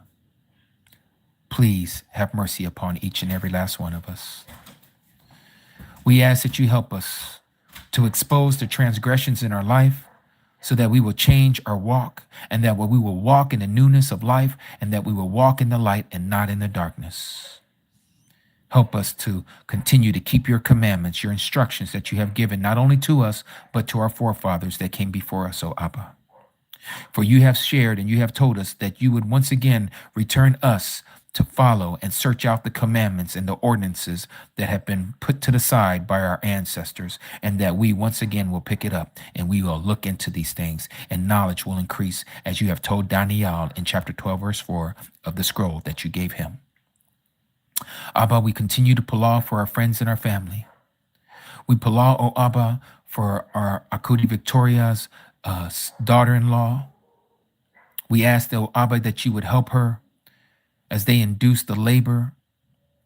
Abba, we ask that you would put your hand upon the physicians and those who are going to be the midterm wives and all of those that are around her, O Abba. May everything go according to your will and your desire. And for our Kuti Grace and her son-in-law, may he be recovering, and that you would help his recovery be speedily fast, O Abba. These things we ask in the mighty name of your Ben Yahushua HaMashiach. And we continue to pull for each and every last one of us, O Abba, who continue to seek you, who continue to seek your face, and call upon your beautiful name. Do not deal with us according to our ways, but according to your kindness. For your name's sake, O Abba. All these things we ask as we continue to walk in your word until the next time we meet together again. May you barak each and every person who is hearing my voice right now. May you barak them and may you keep them. May you allow the countenance of your light to shine upon each and every last one of them, O Abba, according to your will and desire and purpose. All these things we ask and bring before you, before your heavenly throne, before all the heavenly host, in the mighty name of your Ben Yahushua HaMashiach. Hallelujah, Hallelujah, and Hallelujah, Amat. Rumamu Yahuah.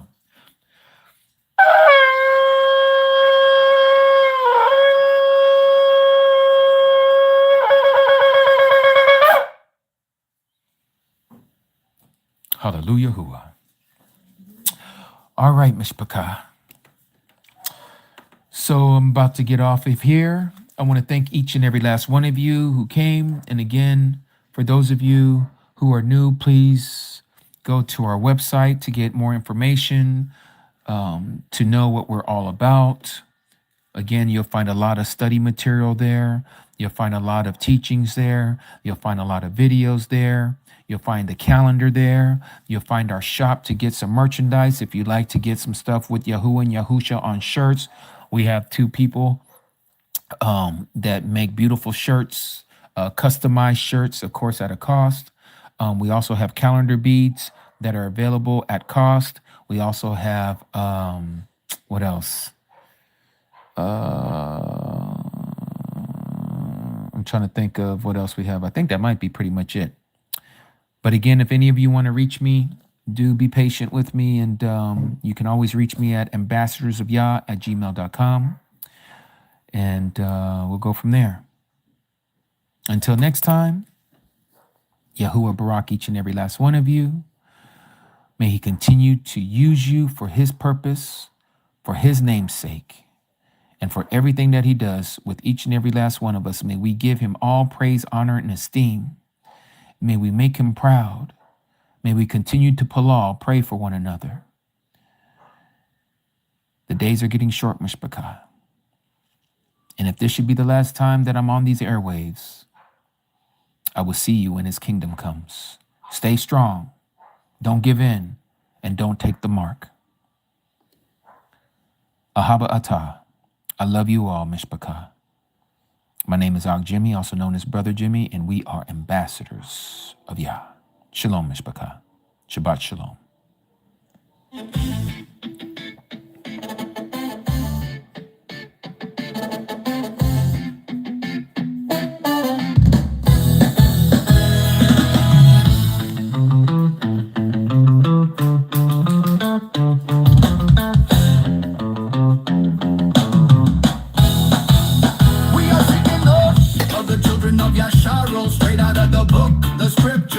Sharper than fishing hooks, stacking souls, taking tolls, leaving devils shook.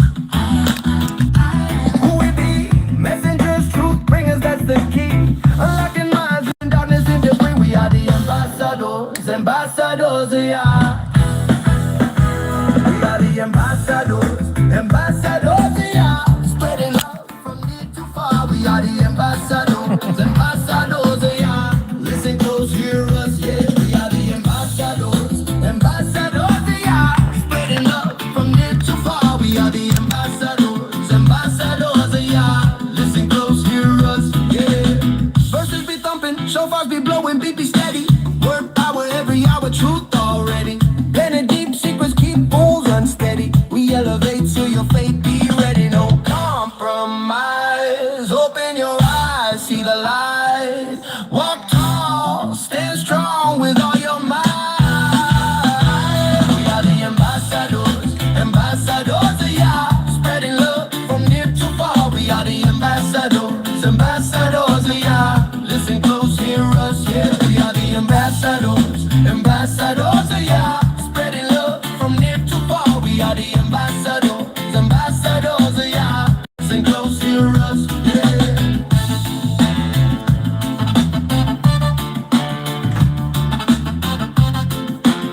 those of you who are doing fast with me tomorrow, it will be here on YouTube.